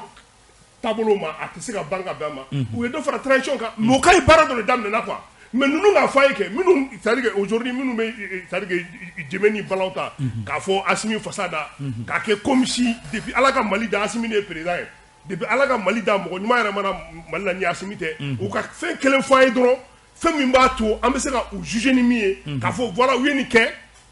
ko an k'a fɔ u ka taa ɲɛfɛ ne t'a la o moi je ne vois pas maintenant jamana in comme an bɛɛ de ta don mɔgɔ si man k'a la ni si ye donc an ka pression de kɛ u ka élection kɛ date min fɔra u ka élection k'o la quoi parce que u bɛna fɔ an ye a élection tɛna ɲa an ye hali san 10 d'u ma élection tɛ ɲa u ka an ka élection kɛ u ka taa quoi a banna. ok an bɛ kuma di Malik ma Malik an y'a ye k'a fɔ fasodenw ye wulikajɔ dɔ de kɛ o wulikajɔ de kɛra sababu ye ka na ni an bɛ furancɛla fanga min na bi ka na ni o ye i b'a ye k'a fɔ o wulikajɔ senfɛ kalo tile 11 fo ka taa se 12 ma maaw bɔnɛr'u nin na yala enquête bɛ dabolo min na bi i bɛ dɔ kalama la. hakili la k'a fɔ bi yɛrɛ wulada in na n ye article dɔ partager article bɛ kuma Mali ka enquête quoi ka daminɛ depuis ni ka taa Gao Kidal ka taa fo Kayi kɔnɔna na ka tɛmɛ Bamakɔ ka taa fo Sikaso enquête fɛn fɛn dayɛlɛnna Mali kɔnɔ fɛn fɛn dayɛlɛnna k'a daminɛ depuis 2013 2000 jɔnkuna wa 2000 coup d'état min kɛra k'a daminɛ o la hali Berewuju ka enquête min filɛ nin ye jugement kɛra mais a ma datugu k'a fɔ jalakitigi ye jɔn ye jotigi ye jɔn ye. o ma fɔ. donc enquête kelen tɛ yen k'a fɔ ko mun fɔra n'u y'a fɔ publiquement officiellement k'a fɔ ko ni enquête dayɛlɛnnen filɛ nin ye wa an sera nin niveau la wa an sera kuncɛyɔrɔ la kuncɛlen filɛ nin ye karisa de nɔ t'a la karisa de nɔ b'a la a tɛ yen ne m'a ye. a bɛ se ka kɛ dɛ depuis san jumɛn. depuis 2012 fo sisan ne y'a fɛn o fɛn k'a enquête fɛn fɛn dayɛlɛla 2012 fo bi n y'a fɛn o fɛn ye n bɛ se k'a fɔ mun bɛ yen nɔ o ye minnu ye Gao mun tun bɛ n t'a dɔn le chef djihadiste la Tombouctou Gao fo ka jugement kɛra foli kɔnɔna na n'a bɔra olu la n m'a tɔ si ye donc o de kosɔn n b'o de fɔ n bɛ n tɔ to kuma na mais ne kɔni m'a ye a bɛ se ka kɛ mɔgɔ wɛrɛw y'a ye. kibaruyaw n bɛ fɛ ka yɔrɔnin dɔ fɔ mɔgɔw b'u pan yɔrɔnin kunna. o jumɛn. a fɔra ko Bandaw ni Muktar Wan ko gɛnkun dɔ ye mun ye parce que les anciens dignitaires mun ye jamana nafolo yuruguyurugu k'a suɲɛ k'a ŋanamu kɛ ko k'u bila justice ka bolo la k'olu baw ma. a fɔra ten. ministre dɔw yɛrɛ nommé na kɔsa in na ministre de l'énergie et de l'eau ale ka dossier état yɛrɛ tun ye plainte déposé ale kunkɔrɔ tribunal la o a ma nommé wa. i terikɛ ton ami non terikɛ tɛ o tɛ oui bon terikɛ don. client de Mali. oui terikɛ don. Seydou tɛ yan. Seydou Lamine Traoré mais o bɛ tun bɛ justice la déjà o tun ye k'a yira maaw la yɛrɛ de anw bɛ justice kɔ je crois que olu yɛrɛ tun man ka sɔn o ka nommé fo ka affaire ka ban fɔlɔ n'i y'a sɔrɔ a nɔ t'a la a ka bila kɛrɛfɛ. vocal ko in yan. oui. mais le procureur ka fɛn bɛ yen k'a bila ka taa fɛn na commissariat ka enquête dayɛlɛ état ka plainte déposé état yɛrɛ ka plainte déposé maa min kunkɔrɔ ko parce que k'a ye fɛn min kɛ k'a ye kojugu kɛ fɛn minnu a kan ka ɲangi a ko la o ko bɛ tribunal la aw y'o ta k'o kɛ ministre ye aw ko k'aw bɛ taa mɔgɔ wɛrɛ minɛ parce que olu ye kojugu kɛ mais a bɛ se ka kɛ cogo di aw ye dɔ nommé o tun bɛ tribunal la o ka affaire ma ban o de tun kan ka kɛ misaliya fɔlɔ olu tun kan k'o to yen de o affaire ka se a dan na soit o bɛ blanchi k'a fɔ k'a ye fɛn min kɛ a nɔ t'a la k'a fɔ a ye fɛn min kɛ a ka ɲi basi foyi t'a la o kɔfɛ an bɛ se ka dɔ wɛrɛ fɔ mais bi bi in na est ce que olu bɛ se ka bɔ ka kuma wa k'a fɔ k'a ye karisa minɛ k'a fɔ k'a ye justice kɛ a ye nin kɛ olu tɛ se k'o fɔ donc a bɛ se ka kɛ o de kosɔn n bɛ ka mun fɔ dɔrɔn nin bɛɛ ye mun ye an k'an jija pression de kan ka kɛ o pression kan ka kɛ fɛn jumɛn na élection min bɛ yen n'i y'a sɔrɔ k'a fɔ an bɛɛ jɛn'a kan hali olu min bɛ fanga la bi olu bɛɛ jɛn'o k'a fɔ ko ni élection kolon de kɛra o de kɛra sababu ye k'an bila nin bɛɛ lajɛlen gɛlɛya kɔnɔ donc an bɛɛ bɛ se k'an fanga fara ɲɔgɔn kan cogo jumɛn les restes de 7 mois là i bɛ ka élection présidentielle a y'a organisé 3 mois de sucre 3 mois ou 2 mois si je ne me trompe pas. Bubé ye min labɛn. Bubé ye mun labɛn. En même temps, hein? C'était une élection bâclée. Oui, oui, mais même quand vous faites une élection bâclée, mais une élection là, c'est un an en quelque sorte, un an de préparation de Beka là, ou un an qu'on a. Bibina, au moins ministère de l'administration territoriale début transition d'abna aller de élection ko kuna ko do ke déjà ko ba ira abega bo étape do la kata alnia so bi point sigile no fenkele muga bi no e gele o de amta élection avec l'organe unique wa wal mantida avec organe unique sur le ministère de l'administration territoriale naga équipe kele ne bi bara de élection sigira donc avoko ko élection bara na damna bi de non élection bara d'amener 2030 wati 37 d'amener wati donc les 9 mois le ministre de l'administration territoriale avait bara dolala c'est comme nié ou ga fait na go bandaoni Mokhtar Wane minna muna ku intéressé élection na koju surtout Mokhtar Wane ouais faut que surtout le premier ministre quand le premier ministre s'intéressait trop à la gestion à l'organisation des élections. Mais le porte-parole, bon, à l'époque, bon, en tant que porte-parole, mais le conseiller spécial de Assimi, il a dit ça a fait nous fort, a fait nous condamner à Bandaoni, Mokhtar Wane Tara Koumna, ou Koumnou Fala. Donc, au V. Pondoué. Donc, au Koroba, il a déjà, élection, tu m'as organisé. Donc, Mouna, en cas de où sera qu'à mouneke les 9 mois, où sera qu'à mouneke élection kola à 7 mois moune be sika ke ko dafa trop na be sika élection nyinama ke anga boni na jendo ram ta rencontre ga parti politique rencontre organe eniki ay organe eniki saka ay organe ambe paitaw ya photo na même na sam wandi numa ambe tenu kona de là parce que premier homme na e be fangala parce que e ba don e ga takali dene be nindela afara ko li cité ke candidat élection na ibe ga tanyo wana te ka foko mbeta élection na absia ke deuxième mandat be dia ninga ina meta deuxième mandat ol tatu ol taide ol be organisation élection organisée de mawro de vous présenter ni mu sigra wa do de ma obitaka donc ne bolo sisa pression be de kanga ke mune be seke que ça soit parti politique la société civile candidat munu be ka foko be faire ta élection na le gouvernement même les ministres ma faut ka bara toyo ko tore mais priorité quand a dit élection msika organiser trop mais la fia qu'on a même ta élection njinama malo msika président njinama sur les restes là amba que sinon ambe te bonne transition ambe do fara kam tlaka do fara ka ateban Mamadou Kane enquête be niveau jumena RFA yala mo lamena kalo kle tani tan kle tan fla ouais on a fait une sur depuis juillet kalo kle woro je crois que suspect do lamena faralim ngara imam dikobe misiri badlabu donc au kun konna la ibaro wuligajo chamankera msengere pe rega sangele ni événement nous yo que dont menuna donc aya ga fo kata imam dikola pour kata c'est M5 mo ma wala nyini kunye que justice se fasse pour les victimes dit moi munu bonanu nina ni koina fu falakila akila digna shu ayra kumé mais vraiment comme kera ka fo maliki afo ka fo ko arsa ko nyanginti arsa visage Mohammed ne alsa Mohammed vraiment ma ça veut mo nyigi maliko la yo aketo honnêtement parce que à Chou c'est des jeunes c'est-à-dire que démissionnou ne tara imam ga dala ni Chou kata setike imam ma ou les bonnou nina des espoirs de famille et un an après rien mas akerati coup d'état kera je crois coup d'état kera kundo de kama ni do wula kulu nana kana fendo parachevé kana kuma mutu wa de la moye ka to ngani awera bu konna la je crois que priorité ku ndo yo ni nyata ka bema ni nyata ka mu ko me barada ni enquête ka pousser ka ça pas dana mo mne fagali ka donne nous ça climat fontaine ça ka kuma mais c'est clair que à l'époque il était le premier ministre baba don fanga marap me jombola wakati ordre borami mais ça c'est pas des choses compliquées mas oh gele abato luko no mais munu bonanu nina bibi na osomo be la halam na ango ansiko laje na mi jamana de kono donc à fo bon indemnisation ko de be fo katene ali justice ka ouais parce que mali fanangero jamana de yo koko mana ke anga doni di sumo ma ayo ango boyanga to ala ma vraiment ala ga latiko re du wala de kitera la bo aboro gela be jamana kono ateni mina be ni fe ami doge chou etc. Donc je crois que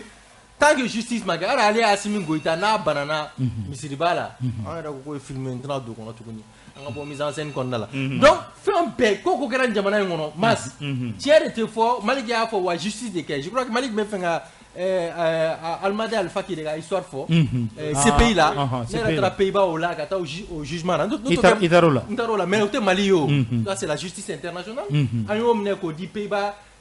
la justice internationale le baraga na on a justice ma pour a dien wuli o kiri kutina donc Donc, enquête pour ma datoura. Donc, pour une fois, M5RFP, je crois que Chogal Kokala Maïga, peut-être il a une vision. Au lieu de quotidien à la vie, est-ce que au justice manga noya? Nelson Mandela Koko, une vision qui ne s'accompagne pas d'action n'est qu'un rêve. Peut-être que Chogal Kokala Maïga, Akilina Dobala, Sonoba, vous l'avez fait un Walea, mais. Ne ta wala to la mais into yon peto ta kuma son dila ne dalente ni mo na OK Mokhtar Wane me gela am kon na la je crois que Chogal Kokala Maïga ko gela akili ni kon na la a décision ta atika décision ta ngania peut-être ngania mo mbala na bi wala to di un premier ministre aujourd'hui Kalafliko là atika qui est imposé face à son ministre de l'administration territoriale mais c'est en dit long si notre situation a be fermé Irana. Nous nous Mokhtar Wane nous intéressé trop élection. Non, ça veut dire que nous n'avons pas d'élection pour l'État ou à présent pour Messi ou les bas soit ou les bétouino. Et jusqu'à preuve du contraire, mas faut des éléments. Il s'est action que les points, une action concrète, il s'est à fourni que les ni moi me à fourni ou qu'à fourni tout à là action que les côte de pour nous a posé dans le sens d'aller vers des élections crédibles, dans le sens de la sécurisation des populations. Moi ni Charatika munu fagara M5 mo munu fagara charate la kana ko dore faralaka etsa bo kita shuna etsa bo shuna yan kita mobila nous m'y attaquer kulukuro un fait avant c'était pas comme ça que l'Africo comment retour la tourni tantôt le premier ministre vient m'a proposé tantôt amna avec entre amta sera qu'elle me fait donc pour dire encore une fois pétao et afro je reviens là-dessus c'est militaire. Honnêtement, moi je pense que Mohamed Khan a pas de déclaration et Chogal Khan a terminé peut-être pour que gado kono quoi au vina fayana suroni atura premier ministre tala ou bien atura ministre de l'administration territoriale tala mais fin la bande gera malla 600 au kan a irana ka foko bani keleno ka justice que 10 11 12 mois fin mai oye et polisu ye amse ka foto bavure min ke la fiabugo action follow du mankera mais nous comme patrouille là au moins jusqu'au olu datugu pourquoi les 10 les 11 les 12 mon ami nous comme patrouille là mais nous comme maintien à chou autrement on donne des minnu bɔra ka taa misiri da la minnu ka mobili cunna dingɛ kɔnɔ olu dɔnnen tɛ minnu kun bɛ patrouille la ni olu kun dɔnnen don wa u dɔnnen don fana a dɔnnen don parce que an ka polisiw tɛ i b'a fɔ ko tin k'u bɛ bɔ u yɛrɛ ma ten tout est écrit hali n'i taara commissariat gansan na mɔgɔ minnu bɛ patrouille la o su commissariat b'a sɛbɛn a ka tableau sanfɛ su in na karisa ni karisa aw de bɛ patrouille la aw bɛ yaala ni quartier kɔnɔ moi je pense que volonté de tɛ yen ka justice kɛ mais volonté de tɛ yen min bɛ ka kɛ M5 ko t'olu yɛrɛ bolo bi yan o ko tɛ M5 bolo ko bɛ mɔgɔ dɔw de bolo hali Choguel ye mɔgɔ di ayi fanga t'u bolo ayi Choguel y'a f'i ɲɛna ale yɛrɛ de y'a fɔ ko M5 ye esprit di a côté don min na dɔw bɔra ka taa don yanni Choguel ninnu ka don o ko de ko M5 ye esprit di n'a sɔrɔ o ye si tiɲɛ o kɔrɔ ko Choguel tɛ M5 ye Kawjim tɛ M5 ye mais M5 y'a hakilina di o hakilina in de ye minnu tun bɛ ka o hakilina waleya k'olu de tɛ yen o mɔgɔ dɔw de bɛ yen sinon hakilina in tɛ yen volonté tɛ yen ka justice kɛ bi sinon la sanction devait être d'abord administrative min kɛra yanni Boubou Cissé kun k'a sigi o don k'a fɔ k'a bɛ communiqué bɔ ko an bɛ enquête kɛ k'a lajɛ k'a fɔra ko forçati bɔra au moins jɔnni bɔra a y'olu datugu fɔlɔ ni Boubou Cissé kun y'o fɔ au moins an kun b'a fɔ ko volontaire de bɛ premier ministre la ka fɛn dɔ kɛ wa a don premier ministre de y'a fɔ ne m'a fɔ ko forçati de bɔra premier ministre y'o de sɛbɛn premier ministre ye ni président dɔrɔn de bɛ yen ministre foyi tɛ yen o tuma jɔn ye forçati labɔ jɔn ye forçati labɔ e dun de bɛ se ka a labɔ o don parce que ministre de sécurité kun tɛ yen nɔ sécurité ministre dɔrɔn de bɛ se ka forçati labɔ sinon hali défense tɛ se k'a labɔ o de b'u ka baara kɔnɔna la sécurité ministre de bɛ se k'a labɔ donc o kɔrɔ nin don mɔgɔ min kun bɛ yen o ye Boubou Cissé ni IBK de mais IBK yɛrɛ ni premier ministre ma taa Boubou fɛ yen ka taga o fo le président yɛrɛ bɛ taa IBK fɛ yen ka t'o fari ɲininkali kɛ Youssouf olu si tɛ yen bi fanga bɛ M5 yɛrɛ de bolo fanga tɛ M5 bolo n bɛ k'o de f'i ye fanga bɛ Choguel ni Surasiw de bolo merci et o bi il faut que olu de k'a dɔn k'a fɔ mɔgɔ minnu ye 10 11 12 kɛ quoi an mago yɛrɛ tɛ fɔlɔ k'a fɔ ko procureur ka mɔgɔw wele ko u lamɛn quoi au moins jɔn kun bɛ Forsati kunna a don o dɔnnen don mɔgɔ minnu bɔra Forsati ɲɛmɔgɔ e de don 10 comme a kɛra 11 su de le 11 su fɛ mɔgɔ minnu bɔra jɔn ni jɔn de don jɔnw i ye jɔnw bila ka taga misiri da la ok olu mɔgɔw welela ka na a ye don kaso la yan fɔlɔ ɲɛmɔgɔ yɛrɛ ka don jɔn ye ordre d'i ma i ka ni mɔgɔ ninnu labɔ moi je pense que c'est d'abord administratif n'a sɔrɔ ni ministre de sécurité kun tɛ o don bi kɔni ministre de sécurité dɔ bɛ yen o tɛ yan Dawudu tɛ ministre de sécurité yan bi a tɛ se ka Forsati ɲɛmɔgɔ wele k'a ɲininka yan'an ka taa justice la enquête in tɛna ban ni enquête an ka yafa ɲɔgɔn ma Nusar taara fɔ cogoya min na CNT kɔnɔ Nusar y'a fɔ CNT kɔnɔ Nusar ye programme dɔ bɔ a yɛrɛ ko programme in cɛ ka ɲi kojugu ko u bɛna indemnisation wage kunu ni mɔgɔw ye jumadon fɛn ta k'a lajɛ conseil des ministres min kɛra n'u ye parce que conseil des ministres yɛrɛ bɛ kɛ don o don san jumadon ye min kɛ o fana fɛn kelen communication kelen ministre de la réconciliation combien de milliards combien milliards depuis 1960 pour 2021 victimes fin février ko le indemniser o te wala sa wa justice in datugwa Forsati de fin de ke masse Ibeka ni bubu de fin de ke a fɔra ko o de labara Daoud et de ministre de sécurité kiri ministre non kiri tɛ moi je parle pas de la justice que tribunal la ne kanto ma mais d'abord administrative administration ka se ka a fɔ an ɲɛna nin don karisa ni karisa de bɔra i b'a fɔ u y'a kɛ cogoya min na polisiw la sisan k'a fɔ ko polisi minnu minɛna fɛn na k'a fɔ k'u bɛɛ datugulen don n'a sɔrɔ ni polisi bɛɛ ye kelen o don polisi dɔw de bɔra walima ni Forsati de bɔra ni gendarmerie de bɔra minnu bɔra dɛ ministre bɛ yen bi ka administration ɲininka nin don mun de kɛra ministre bɛ se k'o fɔ et ça c'est administratif. An ka kuma di Payitaw ma Payitaw yala i bɛ dɔ kalama a ko bɛ cogo di yan bi. Bon moi nin ko in il y a pas plus aveugle que celui qui ne veut pas voir. Mɔgɔ min tɛ fɛ ka yeli kɛ o dɔrɔn de tɛ nin o tɛ yeli kɛ fo ka diɲɛ wuli nin fɛn y'o dɔrɔn de ye quoi nin ko in dɔrɔn de koyi a bɛ kɛ don min na a don tilema Bubu de ye gouvernement ye cɛ tɛ muso tɛ Bubu de ye gouvernement ye je ne l'accuse pas mais Bubu ka wele ka ɲininka a bɛ nin au moins a ka daminɛ yɔrɔ dɔ la quoi mais comme ça ka mɔgɔw wele ko a taara procureur a fɔra ko M5 mɔgɔw de lamɛnna. Oui, mais non, c'est au terme. On a une autorité morale. Et moi, nous sommes ou bien policiers de terre, ni policiers de terre, ou quand on fait nos policiers de terre, comme les policiers de terre. Nous sommes les policiers de terre. On peut se regarder, on peut nous dire que nous sommes mais nous sommes les policiers de terre. Mobile mi bloquera. Mali mobile de terre, mobile sans nous c'est immatriculé. A do John Borane chauffeur du même comme Kabuli. Au Canada. Nous donnons et John Jota. Ne ici ou tanye kanda nye malikta nye master ayu bɛɛ wele kana a kɛra cogo di a bɛ ɲɛnɔ maintenant arme jumɛn tun b'e bolo parce que ne y'o de fɔ le ni e ka kiri baara kɛ sa dɛ ayi non mais non moi c'est à dire que arme minnu bɔra don c'est des fusils d'assaut bɛɛ b'a dɔn fusil d'assaut bɛ bɔ cogo min na fusil d'assaut ni a bɛ bɔ groupe de ye a bɛ don groupe de ye maintenant e mana ta e bɛ min ta i tɔgɔ bɛ sɛbɛn ka fɛn kɛ o ye marifa na sugu jumɛn ye o ye marifa giriman b'u bolo ka fagali kɛ o de bɔra don o de bɔra kɛ o de bɔra c'est des fusils d'assaut maintenant min bɛ bila kɛrɛ la a b'o de ma fusil de pointe donc o bɛ di officier de ma o tɛ o mais marifa giriman de bɔra a bɔra cogo di a bɔra magasin dɔ de kɔnɔ donc n'a bɔra magasin kɔnɔ marifa minnu bɔra c'est répertorié donc bon nin bɔra marifa c'est-à-dire 5 bɔra k'a di Malik ma 12 dira ne Payitaw ma 14 dira Kane ma maintenant a ye baliw ta a k'a lajɛ a ye baliw analyser maintenant marifa min ye bali min ci o dɔnnen don c'est même pas compliqué mais n'o tɛ fɛ ka kɛ o tɛ fɛ ka kɛ parce que problème ye min ye i ye ko in munumunu yɔrɔ o yɔrɔ a bɛ taa bɛn minnu bɛ fanga la bi a bɛ taa bɛn olu de ma mais non parce qu'on est en train de faire IBK ça IBK ye hali ni a kuma in man di mɔgɔw ye c'est ça le problème c'est ça le problème ne ka fɛn o de ye sinon nin ko in mais o lagɛ o IBK kelen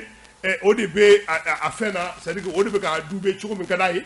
Bubu yɛrɛ bɛ yala la diɲɛ ɲɛfɛ abina abi fon fa be ta fo ka be ta ka Mali président mais amtami on va où ni kirita ko du minu yere mo labo olu yere nyine na fon ko na agri bala fait chef d'état au visite de la non c'est là où mo chef d'état mengo kawdi mora sal ko ko victime wa kuma te bo kale date do kuma fela amakea chef d'état au benyana mais bi o kawdi de dabi fembela victime wa nyine no ko avec français ah voilà ay no dabi fembela mais victime ko kuma date do la o bobi shogal mi buye comité stratégique président o yere premier ministre bi domino beta don Clément ne ngo shogal ko beta ni feina peut-être abta yere kama ngo garantie kele yafo comme c'est ka fin fallait ado amabe mo ma famu mais le gouvernement ici volé les gens ont compris que shogal est là c'est un figure il gère rien shogal ko mi yala la kuma la doro abika mi fo ya ku boye soro su buka shima fait parce que ni ko munu toko minnu bɛ fanga la bi a bɛ taa bi olu de kan donc a ko in ti ɲɛnabɔ cogo kelen min b'a la c'est-à-dire que pression de bɛ kɛ parce que Mali faamaw y'an dege o la u ti foyi k'u yɛrɛ ma parce que an hinɛ t'u la an makari t'u la u mago yɛrɛ t'anw na donc ka wuli ka jɔ kɛ donc ni u ka fanga yɛrɛ ma dafi ko u yɛrɛ k'a ye n'an ma wuli k'an jɔ nin ko in na hali n'a ye Lafiyabugu ta in kɛra fɛn wɛrɛ tɛ koyi parce que c'était une bavure de trop parce que kuma bɛɛ polisiw ni sɔrɔsiw a tɔgɔ jadisuw bɛ ka dugu minɛ kelen fila a t'olu faga ni mɔgɔ fagataw bɛ mɔgɔ fagata ɲumanw bɛ yen a tɛ t'olu faga a bɛna bɔ ka pauvre situation des gens main nue k'olu faga donc maintenant la situation aujourd'hui min kɛra Lafiyabugu ni u kuma wul'o fɛ ka nin ko kɛ teliya la pour que ka mɔgɔw dusu faga a tun bɛ kɛ problème donc juste c'est ça donc ni fɛn o fɛn bɛna toucher u ka fanga la u bɛ ɲɛ sɔrɔ o la fɛn o fɛn tɛ mɔgɔ olu ka fanga la parce que minnu kan ka nin kuma kɛ qui sont aujourd'hui légitimes ka kuma kɛ ka kɛlɛ kɛ olu bɛɛ y'u daminɛ ka u don woni kɔnɔ k'a kɛ i n'a fɔ fɛn ma kɛ et c'est ça le problème. Mas n bɛ fɛ ka dɔ fara Payitaw ye kuma dɔ fɔ a ye n ka fɛn dɔ la wuli o de ye ni y'a jateminɛ Balilabugu ni mɔgɔw hakili b'a la 10 11 12 kɔnɔna la ni kan ni ɲɔgɔn ye siɲɛ caman ne kun tɛ bɔ yen quoi n ye fɛn dɔ jateminɛ o de u ye polisi 2 minɛ don dɔ la f'u ko olu ye besi polisiw ye n'i ye besi ɲininkali kɛ besi yɛrɛ bɛ fonctionner cogo di i b'a dɔn ko besi la gazi kelen tɛ yan d'intervention gazi tɛ yen quoi u bɛ baara kɛ ni marifa de bon an kan'o bɛɛ u bɛ baara kɛ ni marifa ye wa bi besi kelen mɔgɔ min kun ye besi commandant ye a don min i bɛ k'a bɛ minɛ ale de kun bɛ Sebenikɔrɔ so kɔnɔ ok c'est bon bi a bɛ CNT kɔnɔ an ka tɛmɛ yɔrɔ kan an ka kuma di Malik ma Malik an y'a ye k'a fɔ corruption baw o kuma fɔra k'a fɔ k'o kɛra IBK ka waati la an y'a ye k'a fɔ loi d'orientation et de programmation militaire o kuma fɔra blindé en carton o kuma fɔra an y'a ye kuma wɛrɛw fɔra corruption dossier baw magamakɛ nin si la M5 dun ka kɛlɛ kun ye nin ye yala i bɛ mun kalama a la an bɛ don min na i ko bi. parce que ni n bɛna kuma min fɔ a bɛ sɔn ka digi dɔw la walima bonya dɔw fana ma. a ɲɛfɔ an ye dɛ. ɲɛ bɛ nin fɛn fɛn nin si tɛna kɛ.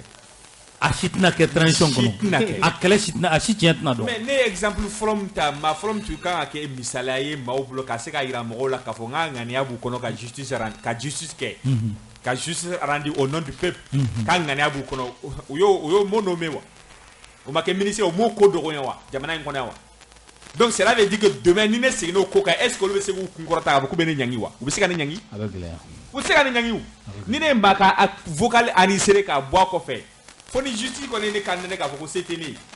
parce que ko ne ye Mali kɛ maa tɛ n kɔfɛ k'an kɔ dunya sinon ministre dɔ y'a kɛ o tila ka nommer ka kɛ ministre ye o b'a la donc n bɛ fɛ ka mun fɔ dɔrɔn k'a fɔ ko Choguel bɛna se k'a fɔ k'u bɛ justice kɛ Choguel yɛrɛ tɛ ka o don a kuma la fɔlɔ Choguel ka communiqué o communiqué a kuma o kuma ka to M5 la awɔ ka to M5 la bon sisan hali toujours a yɛrɛ ɲuman ko M5 est expiré toujours bɛ M5 hali n'a sɔrɔ a tɛ M5 président la président par intérim bɛ yen nka k'a to la waati o waati a kuma o kuma maa minnu fɛngɛra fo k'a ka justice de rendu a yɛrɛ ka kuma cogo la fɔlɔ Choguel tun tɛ se bamanankan na o ne hakili b'a la waati dɔ la Kassim Traoré Choguel invité a ka plateau sanfɛ a dɔ la Choguel ko bamanankan ka gɛlɛn a ma o plateau kan c'était vraiment un problème pour Choguel ka se ka exprimer a don ka ɲa mais M5 kɛra sababu ye Choguel bɛ sisan yɛrɛ ni Choguel bɛ bamanankan na il est à l'aise plus qu'en français même donc n bɛ fɛ ka mun fɔ dɔrɔn aujourd'hui Choguel a oublié tout ça Choguel yɛrɛ ka kuma o kuma bibi in na n'an bɛ se k'an gɛlɛn sigi o kan o organe unique donc ni organe unique ngo ka be kɛ dɔrɔn dɔ bɛ fara transition kan donc tigɛ ja yera quoi depuis n'a ma kɛ fɔlɔ parce que organe unique sigili Choguel ko ale ka expert ko ouais ka be se ka kɛ dans 6 mois ou bien si je ne me trompe pas 6 mois ou 3 mois 6 mois mais expert do ko faut kalo tan shegi al jamana wara mun yake olu ko faut 2 ans pour mettre en place ça dit l'organe unique parce que a teke te droit ka sigide ta sigi élection me goro a cellule be sigi John Jombe kay ka mo ko nyini ku former ka fait un plan en place do ya ira ka faut 2 ans mais Choguel ko 6 mois au 6 mois qu'on a now à top to 1 mois élection me getu au koroba ira déjà Choguel tike jaira Choguel ga kele be bi famille doka fra transition kan alors que Choguel ka kuma kan jumɛn a tale banda o fɛ don min na bɔra ye mun fɔ ko transition yi dusu ma ko wa foyi tɛ fara kan ko ni transition sera ka mun kɛ o kɛlen ko ba ko fanga kura min bɛ sigi o bɛ k'o tɔ continuer donc je crois que ne bolo Choguel tun bɛ ka fɛn fɛn fɔ nin bɛ kɛ tan bibi na dossier tun bɛ mun bolo le 10 11 12 a dossier tun bɛ mun bolo il est ministre de la justice aujourd'hui donc était M5 kunna Choguel il est premier ministre aujourd'hui ni mɔgɔ b'a fɔ ko ko bɛ teliya o ko kɔni o banna ka ban ne y'a sɔrɔ blocus tun bɛ c'est fini autant d'Ibé kan tuma la ko non qui a donné l'ordre qui a tiré qui a fait ça déjà que olu yɛrɛ tigɛ bɛ fanga la a donna o ta ɲɛnabɔ waati ɲuman ye o y'a ɲɛnabɔ waati ɲuman de ye o yɛrɛ ko man ka taa kɛ balimakɛ ye kuma min fɔ sisan c'est pour ça n y'o fɔ Mali la kuma bɛɛ k'an ka coupable ɲini coupable ɲini na a ye misaliya ta Lafiyabugu ta la olu bɛɛ minɛ k'u kɛ wo la o coupable ma dɔn wa min ye kisɛ ci o ma dɔn wa a ma ye ka fɔ karisa de kisɛ ci mɔgɔ si tun tɛ tigɛ don karisa de kisɛ ci mais u bɛɛ cɛlen ka taga u bɛɛ yɛrɛma cɛla u b'a dɔn karisa de kisɛ ci wa en même temps kisɛ bɛ di mɔgɔ o mɔgɔ ma aw bɛɛ ka kisɛ a numéro sɛbɛnnen don karisa ni kisɛ den hakɛ mun filɛ nin bali filɛ nin a dira karisa ma ne y'a don na an y'a kisɛw photo ta ka tila k'a numéro photo ta ka bila réseaux sociaux kan dɔwɛrɛ tɛ o parce que à travers ça a bɛ dɔn ni kisɛ in dira maa min ma o tigi de ye nin ye wa tigi de y'a ci hali ni y'a sɔrɔ mɔgɔ wɛrɛ y'a kisɛ utiliser mais ale de y'a ci parce que a dira ale de ma donc k'a fɔ ko enquête ka mɔgɔ lamɛn an bɛ se k'a fɔ mɔgɔ lamɛnni ka témoignage ni fɛn ninnu kɛ o ye juge ka bolo taabolo ye an da don la parce que o bɛ se ka kɛ o ye n t'a dɔn n b'a fɔ kiiri tigilamɔgɔw ka kolo taabolo ye mais k'a tigi ma dɔn Boubou ka communiqué fɔlɔ ye jumɛn ye ko qui a donné l'ordre à la forçat de tirer a ma kɛ wa k'a bɛ ministre ɲininka k'a b'o ɲininka a waati la ministre tun tɛ yen ale Boubou de tun ye premier ministre ye a wagati la hali ni y'a sɔrɔ ko awɔ ko secrétaire général bɛ ministre jɔyɔrɔ fa a nata n'a kɛ fɛn ka kɛ mais le secrétaire général était là-bas le secrétaire général ne y'a sɔrɔ ale t'a kalama jɔn de ye forçati mɔgɔw ka commandement ye commandant ye ne y'a sɔrɔ forçati fana tɛ a don na jɔn de ye mɔgɔw bila ka taa maintien d'ordre la Badalabugu an ka kɛ ko forçati yɛrɛ tɛ parce que o kuma bɛ sen na non an bɛ ka o forçati utiliser ko non forçati tɛ an ka kɛ forçati yɛrɛ tɛ mais marifa de utilisera jɔn de ye mɔgɔw bila ka taga maintien d'ordre la Badalabugu n'o tigi dɔnna maintenant e ye jɔn ni jɔn bila ka taga maintien d'ordre la maintien d'ordre dɔnnen don maintien d'ordre laban ye jumɛn hali maintien d'ordre a bɛ fɔ ko ka jumɛn kɛ ka mɔgɔw lasabali hali ni ye tubabu jamanaw ta k'a lajɛ ka jamana wɛrɛw ta k'a lajɛ i b'a ye mɔgɔw bɛ policiers brutaliser n'i y'a sera yɔrɔ dɔ la u bɛ gaz ci pour que mɔgɔ disperser an ka kuma bi an k'a fɔ n bɛ fɛ ka bɔ kuma na yɔrɔ dɔ mas n bɛ bɔ kuma na yɔrɔ min na nin mun filɛ nin a ka kɛ Choguel a ka kɛ fɛn min ye ko k'a fɔ ko les anciens dignitaires ka yuruguyurugu kɛ ninnu ɲɛ tɛ nin si la ko ɲɛ bɛ fɛn kelen min na dɔ ka fara transition kan bibi na o bɛɛ ka kɛlɛ Kawujibi ka kɛlɛ min ye o kelen don Choguel ka kɛlɛ min ye hali ni Kawujibi ni Choguel tɛ fankelen fɛ Choguel ka kɛlɛ min ye o kelen don dɔ ka fara transition kan donc ni mun ye nin tɔ ye an maliyɛnw de kan ka dɔ se an kan ka mun kɛ an ka fanga fara ɲɔgɔn kan ni fanga furancɛ kalo fanga furancɛ fanga min filɛ nin ye o ka se ka ban ka élection ɲɛnama organiser k'an ta ka bɔ yen an ka ɲɛsin a tɔ ma. ok Mamadou Kane kɛlɛ kɛra fɛn minnu kosɔn an y'a ye a caman bɛ yen olu ma ɲɛnabɔ da ma don olu la yɛrɛ yala i bɛ mun kalama o la. non a bɛ faamuya parce que i b'a dɔn coup d'état kɛra hukumu dɔ kɔnɔ mas n bɛ hakililajigin kɛ Badalabugu mɔgɔ faga min kɛra yen nɔ je crois que o yɛrɛ ye coup d'état précipité o y'a teliya o y'a teliya ne hakilina ye munna o y'a teliya parce que minnu y'a kɛ c'est les mêmes olu de bɔra le 18 août an m'a fɔ ko armée bɛɛ de coup d'état kɛ yan maa tɛ mɔgɔ bɔ mɔgɔ la tuguni armée bɛɛ de ma coup d'état kɛ ni n'a bɛɛ y'a kɛ hali minnu ye fagali kɛ olu fana b'a la kɛ e bɛ fɔ olu nɔ ka minɛ cogo di non kuma bɛɛ filɛ nin ye kuma de bɛɛ filɛ nin ye tan an tɛ taa yɔrɔ jan yɛrɛ kuma bɛɛ filɛ minnu bɔra Badalabugu ordre dira jɔn ma commandement fusil d'assaut ne yɛrɛ yiri dɔ ye marifa min turu o la walayi n y'a image ta walayi ni nin cɛra hadamaden na a bɛ nugu tigɛ c'est à dire que enquête tɛ se ka mener parce que le 18 août u bɔra k'u ye M5 ka lutte parachevé parachèvement ye mun de ye minnu bɔra ka marifa ci denmisɛnninw na Balabugu 10 11 12 olu mɔgɔ kelenw de coup d'état kɛ o n t'a dɔn n ka kuma bɛ ka faamuya c'est à dire que a kɛra cogo cogo ni armée bɛɛ coup d'état olu mɔgɔ b'o kɔnɔna la olu mɔgɔ bɛ armée kɔnɔ donc bibi in na e bɛ se k'olu minɛ cogo di gɛlɛya bɛna armée kɔnɔ parce que cohésion Assimi y'a fɔ etc n'a kɛra a bɛ kɛ chasse aux sorcières ye a b'a fɔ an ye nin kɛ donc moi je crois que an bɛ sira min kan a ka gɛlɛn justice ka se ka baara kɛ hali n'a sɔrɔ Kasoge bibi in na c'est lui le ministre de la justice Mali y'a fɔ il était le procureur à l'époque mais a bɛ gɛlɛya ale ma a ka se ka nɔbɔ ko la i ye blindé ko fɔ blindé en carton avion Clio au sol an ka lopin a ko cayara an ka milliard min détourné na ɲɛ tɛna sɔrɔ nin si la ɲɛ bɛ sɔrɔ nin na cogoya kelen la un régime légitime n'o sigira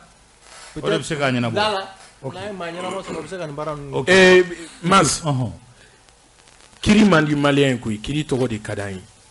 hali a régime légitime min ni kan bɛ k'a fɔ hali n'i y'a sigi o tigi fana bɛna nin kelen de fɔ n'i nana ko dɔ kɛ u bɛna fɔ chasse aux sorciers u bɛna tɔgɔ sugu bɛɛ danna parce que bɛɛ siranna tɔgɔ ɲɛ Mali la o de y'a to mɔgɔ si tɛ foyi kɛ surtout n'a fɔra ko kiri ko kuma o don 10 11 12 fɛn kɛli la moi je pense que ne ye fɛn dɔ ye o ye ne la siran ne ye Imam Diko ye a bɛ k'a kɛrɛ jɛngɛ ka ministre la k'a f'u ye ko fanga b'a aw de bolo sisan dɛ donc ça on veut la justice on veut pas la vengeance mais on veut la justice ça veut dire quoi Imam Mamou Diko lamɛnna ka se fo yɔrɔ jumɛn Mas bi ka taa Imam Mamou Diko lamɛn ka taa M5 lamɛn ka taa Bubu lamɛn k'a sɔrɔ a ma dɔn jɔnni bɔra e bɛ ka enquête kɛ min Imam Mamou Diko de bɛna f'i ɲɛna ko an kana don enquête bɛɛ kɔnɔ non Imam Mamou Diko de bɛna f'i ɲɛna Mas k'a fɔ ko nin sɔrɔdasi hakɛ ni nin policier hakɛ de bɔra a dɔn est-ce que o ye Imam Mamou Diko de bɛn'o fɔ moi je pense d'abord que nka est-ce que nin ko la an man ka lamɛn a kan ka lamɛn a kan ka lamɛn cogo di a kan ka lamɛn i b'a fɔ tɔw ni i bɛ témoin lamɛn i bɛ témoin lamɛn ni présumé coupable dɔ bɛ hali i bolo o de tɛ hali an bolo nin ko in na o de ye problème ye ni mɔgɔ dɔ b'i bolo a bɛ se k'a fɔ hali min ma ni nɔ bɛ sɔrɔ a la parce que Imam Mamou Diko ni bɛɛ bɛ ka lamɛn cogo di M5 bɛ ka lamɛn cogo di ko témoin o de fɔra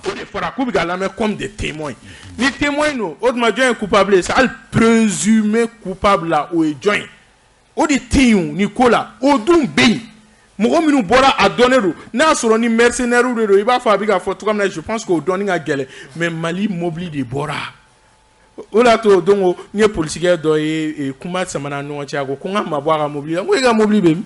ne y'a jaabi ta n ko e ka mobili bɛ min ne ka impôt ye mobili san a ye essence k'a la k'e sigi a kɔnɔ k'e fana sara e ko k'e ka mobili moi je pense que bi an ka mobili minnu bɔra kisɛ minnu cira misiri da la an ka kisɛ minnu cira fo ka taa ci corbillard la a don ne y'a ye corbillard ka kisɛ kɛ corbillard la moi je pense que halisa n'an bɛ ka ɲininkali de kɛ ko témoin coupable présumé moi je pense que peut-être deux mots corbillard histoire dɔ de taara i dogo corbillard kɔfɛ suta mobili kɔfɛ o ye marifa ci voilà pour dire la gravité de la situation hali misiri yɛrɛ fɛn i bɛ marifakisɛ misiri la a bɛ ka tracer ka tɛmɛ a tɛ tɛmɛ o kan Payitaw bon Mas je crois que nin kuma in en fait nin y'a yɛrɛ ban quoi parce que i ye n y'a dɔn n tɛna n da don victime ko kuma in na n y'o fɔ u tɛ parce que olu ni a munumunu a bɛ taa bin olu de kan marifa b'olu de bolo a t'an bolo a b'olu de bolo olu de bɛ fanga la yen issue da sera a ma olu de ko k'u bɛɛ lajɛlen de jɛra ka coup d'état kɛ n'u bɛɛ lajɛlen jɛra ka coup d'état kɛ ni nin ko k'a bɛ taa sɛgɛsɛgɛ a na taa bɔ u dɔ la kelen kan ye donc a ko bɛ datugu kuma n kɔni bɛ to va et vient ni fɛnw na a bɛ taa témoin ni fɛnw ɲininka mais responsable kɔni bɛ yen o bɛɛ b'a dɔn responsable bɛ yen a fɔra a ma fɔ maintenant ni an ko an bɛna loi de programmation militaire munna o kuma parce que fɛn min bɛ yen i bɛ ka fanga ko maliyɛnw yɛrɛ ma gobe maliyɛnw sɔnna ka kɔngɔ maliyɛnw sɔnna ka minɔgɔ parce que tout simplement a fɔra ko wari musaka dɔ bɛna ta ka di sɔrɔ k'a don sɔrɔsiw la kɛlɛkɛminɛn ni fɛnw bɛɛ la pour que an ka lakana ka sabati o wari de yɛlɛla sanfɛ a jiginna duguma mɔgɔ t'a dɔn mais sauf que bizarrement bi minnu bɛ yen bi olu bɛɛ tun ye sɔrɔsi ɲɛmɔgɔ de ye a wagati parce que coup d'état bɛ kɛ don min na a don tilema Ouagé tun ye chef d'état-major adjoint ye armée de l'air la a tɔgɔ Diaw tun ye commandant adjoint ye yan fɛ bon à la rigueur mɔgɔ min peut-être o ka position o tun bɛ formation na o ye l'autre là Sadio ye bon Assimi ale tun bɛ unité kunna donc o fana wariw tun bɛ d'a ma chaque mois a bɛ taa maintenant i ko ka nin ko in si a bɛɛ tun ye sɔrɔsi ɲɛmɔgɔ de ye a wagati ne y'o de fɔ ni a wari min bɛ ka fɔ les 1000 et quelques milliards ni mɔgɔ 10 y'a dun 8 ye sɔrɔsi ye olu sɔrɔsiw de bɛ fanga la bi a bɛ fɛ k'u yɛrɛ kiri wa a bɛ fɛ k'u yɛrɛ minɛ k'u yɛrɛ bila kaso la wa donc ni maliyɛnw bɛ c'est-à-dire que n'an bɛ donc foyi tɛna bɔ nin na non fo siɲɛ wɛrɛ sinon ni kɔni tɛ transition in tɛ ayi mais b'u yɛrɛ minɛ yan parce que a si tun tɛ yen ko a da tun tɛ fɛn dɔ la a tɛ yen mɔgɔ t'u la ko min da tun tɛ fɛn dɔ la a wagati donc hali n'a kɛra 200 u y'a dun alors maintenant bi ni ko ka taa ko k'i da don la bon blindé en carton c'est la même chose mais blindé en carton ne tɛ bila ka taa choix kɛ e tɛ bila ka taa choix kɛ olu sɔrɔsiw de bɛ taa choix kɛ n'a ma ɲa olu de ka ko dɔn c'est-à-dire que a ristourne ni a fɛn minnu fɛn o fɛn bɛ kɛ a lipa fɛn min bɛ kɛ sɔrɔsiw de b'a lipa dun ye o ni peut-être à la rigueur le ministre des finances le ministre des finances ani le premier ministre o fana tɛ mɔgɔ wɛrɛ foyi ye dɛ o fana y'o bubu kelen de ye o de bɛ yala yala diɲɛ ɲɛfɛ donc a bɛ gɛlɛya parce que nin ko in dɔnnen don koyi mais mas ni ne tɛ magistrat ye n tɛ enquêteur ye n tɛ OPJ ye mais n'i ko ne ka na enquête kɛ a ka nɔgɔn ni fɛn bɛɛ i bɛ dɔ kɔni minɛ fɔlɔ o bɛ kɛ présumé coupable ye enquêtew bɛ tourner autour de ce dernier a bɛ dɔ fɔ o maintenant bɛɛ b'a dɔn wari min bɔra a wari bɔra ka jɔn to premier ministre la a wari bɔra ka bubu de to premier ministre la a wari bɔra ka jɔn to ministre des finances la bubu de ministre des finances il était ordonnateur et exécuteur du budget en même temps donc i tɛ nin ko in munumunu fiyewu k'i ka pan bubu kunna mais ale ko bubu de bɛ sema yala la ko u bɛna fɔ an ye ko awa k'u bɛna mɔgɔw minɛ minnu ye o ko kɛ a don ta bɔ ta mais vraiment u k'u jɔ an ka dɔ mɛn ni maliyɛnw bɛ sunɔgɔ la u ka wuli ka bɔ sunɔgɔ la ni transition tɛna foyi kɛ miniti kelen kelen foli Malik folikan jumɛn b'i bolo bon folikan min bɛ n bolo o de ye ka bɛɛ lajɛlen fo k'a fɔ bɛɛ y'an ka wuli k'an jɔ Mali ye an ka n bɛ Choguel kɔ n bɛ Assimi kɔ walima n bɛ karisa kɔ n bɛ nin kɔ n bɛ nin kɔ an k'o bɛɛ bila an ka fara ɲɔgɔn kan mun de bɛ se ka kɛ an bɛ se ka bɔ nin zone de turbulence kɔnɔ cogoya min na an bɛ ka munumunu kɛ ka bɔ o kɔnɔ ka se ka élection jɛlen kɛ cogo min na an bɛ se ka fanga ɲɛnama sɔrɔ fanga min na n'an b'a fɔ o ma ko démocratie fanga ani bɛɛ jɛra ka fanga min sigi parce que mɔgɔ o mɔgɔ bɛ bi mɔgɔ si m'u sigi dɔw de y'o nɔfɛ fan dɔ fɛ donc n bɛ bɛɛ lajɛlen fo Mamadou Kane k'a fɔ dɔrɔn mas jamana in a bɛ jɔ ni tiɲɛ ye jamana bɛ jɔ ni fɛɛrɛ ye jamana tɛ jɔ ni nkalon ye tiɲɛ jamana foyi tɛ jɔ ni nkalon ye donc an ka ɲɛmɔgɔw il est temps de se ressaisir ko mun kɛra cɛ ka saya mɛ n sinsin o kan vraiment nin ye kumasuli ko ye agresseur awɔ nin ye kumasuli ko ye jamana ma mas ne ko badini mɔgɔ go n'a sara o t'a ko bɛɛ bannen donc sisan an ka ɲɛsin kow ma hali n'a sɔrɔ ne yɛrɛ dalen tɛ foyi la tuguni Mali ko in na mais u k'u jɔ u jɔyɔrɔ la mais n b'a fɔ jamana kɔnɔdenw ye walayi n'an lara an sara ok Youssou ka lamɛnnikɛla bɛɛ lajɛlen fo mas k'i yɛrɛ fo comme Kane y'a fɔ cogoya min na mɔgɔ dɔ de sara peut-être enquête bɛ se ka wuli sinon président ka agression jurisow u y'a daminɛ ka kuma u ko ni nin ko so affaire criminelle la ko ni a sara dɔrɔn u y'a datugulen awɔ ko n'a sara dɔrɔn o affaire ko affaire publique b'a yɛrɛ ta n'o ye procureur ye a film bɛ se ka taa Hollywood voilà donc o b'a yira k'a fɔ ko Kane k'a yɛrɛ lafiya k'a fɔ ko ni film a VN kɛra bon mas an bɛ kana lama to payitaw bolo n bɛ fɛ ka kuma payitaw kɔfɛ an bɛ bɛɛ fo ko ni kuma bɔra yan nɔ ni min tɛ tiɲɛ ye peut-être o bɛ se ka lakile mais ni min ma diya mɔgɔ min o k'a dɔn k'a fɔ ko kunnafoni don tabarikala ok bon mas ne bɛ min fɔ kuma laban na c'est que ni mɔgɔw ka danaya bɛ halisa parce que jusqu'à présent dɔw bɛ Choguel ko kɔnɔ Choguel an tun bɛ émission na ɲɔgɔn fɛ mais n bɛna min fɔ élément fila Choguel ye les victimes an da bɔra victime ka kuma Choguel y'o kuma bila pewu i t'o kuma mɛn da tuguni Choguel ye CNT ko kuma fɔ ka gɛlɛya cogo min na an ɲɛ b'a la o Choguel kelen k'a bɛ taa o CNT ɲɛkɔrɔ Choguel ko an ma yan ko il sera jamais une caution à un régime militaire malheureusement Choguel est en train ou encore est devenu une caution à un régime militaire mais min fɔ maliyɛnw ye waati dafara ni an bɛ wuli an ka wuli ni an bolo ko a ɲɛnabɔra sira yɛrɛ ma ta fɔlɔ yɛrɛ parce que an bɛ fɛn o fɛn na ni bɛɛ kunfɛ ko jamana kɔni bɛ Choguel ni Asimi kun u bɛ taa n'a ye yɔrɔ min na ala kelen pewu dɔ b'a dɔn maliyɛnw t'a dɔn donc an ka wuli an ka jamana minɛ k'a bila sira kelen kan merci a bɛ se k'a ɲɛ k'i fo kosɛbɛ a bɛ se k'a ɲɛ Payetaw kumana bon min fɔ Payetaw dɔrɔn ni ko in an ka jɔ ka tɔ lajɛ a bɛ cogo min na an ka film ko bila fɔlɔ an ka lajɛ ni ala sɔnna ma su in an ka maa welelenw tun ye Mali Konate ka bɔ Oran TV la Yusuf Kulibali radio Rampart ka taa se Bokar Payetaw ma journal aujourd'hui ale ni Mahamadou Kane ka bɔ radio Kiledu la n b'a dɔn u ka walawalali la u ye faamu caman sɔrɔ ala ka Mali kisi ka den d'a ma den min ni jamana in hinɛ b'a la wasalaam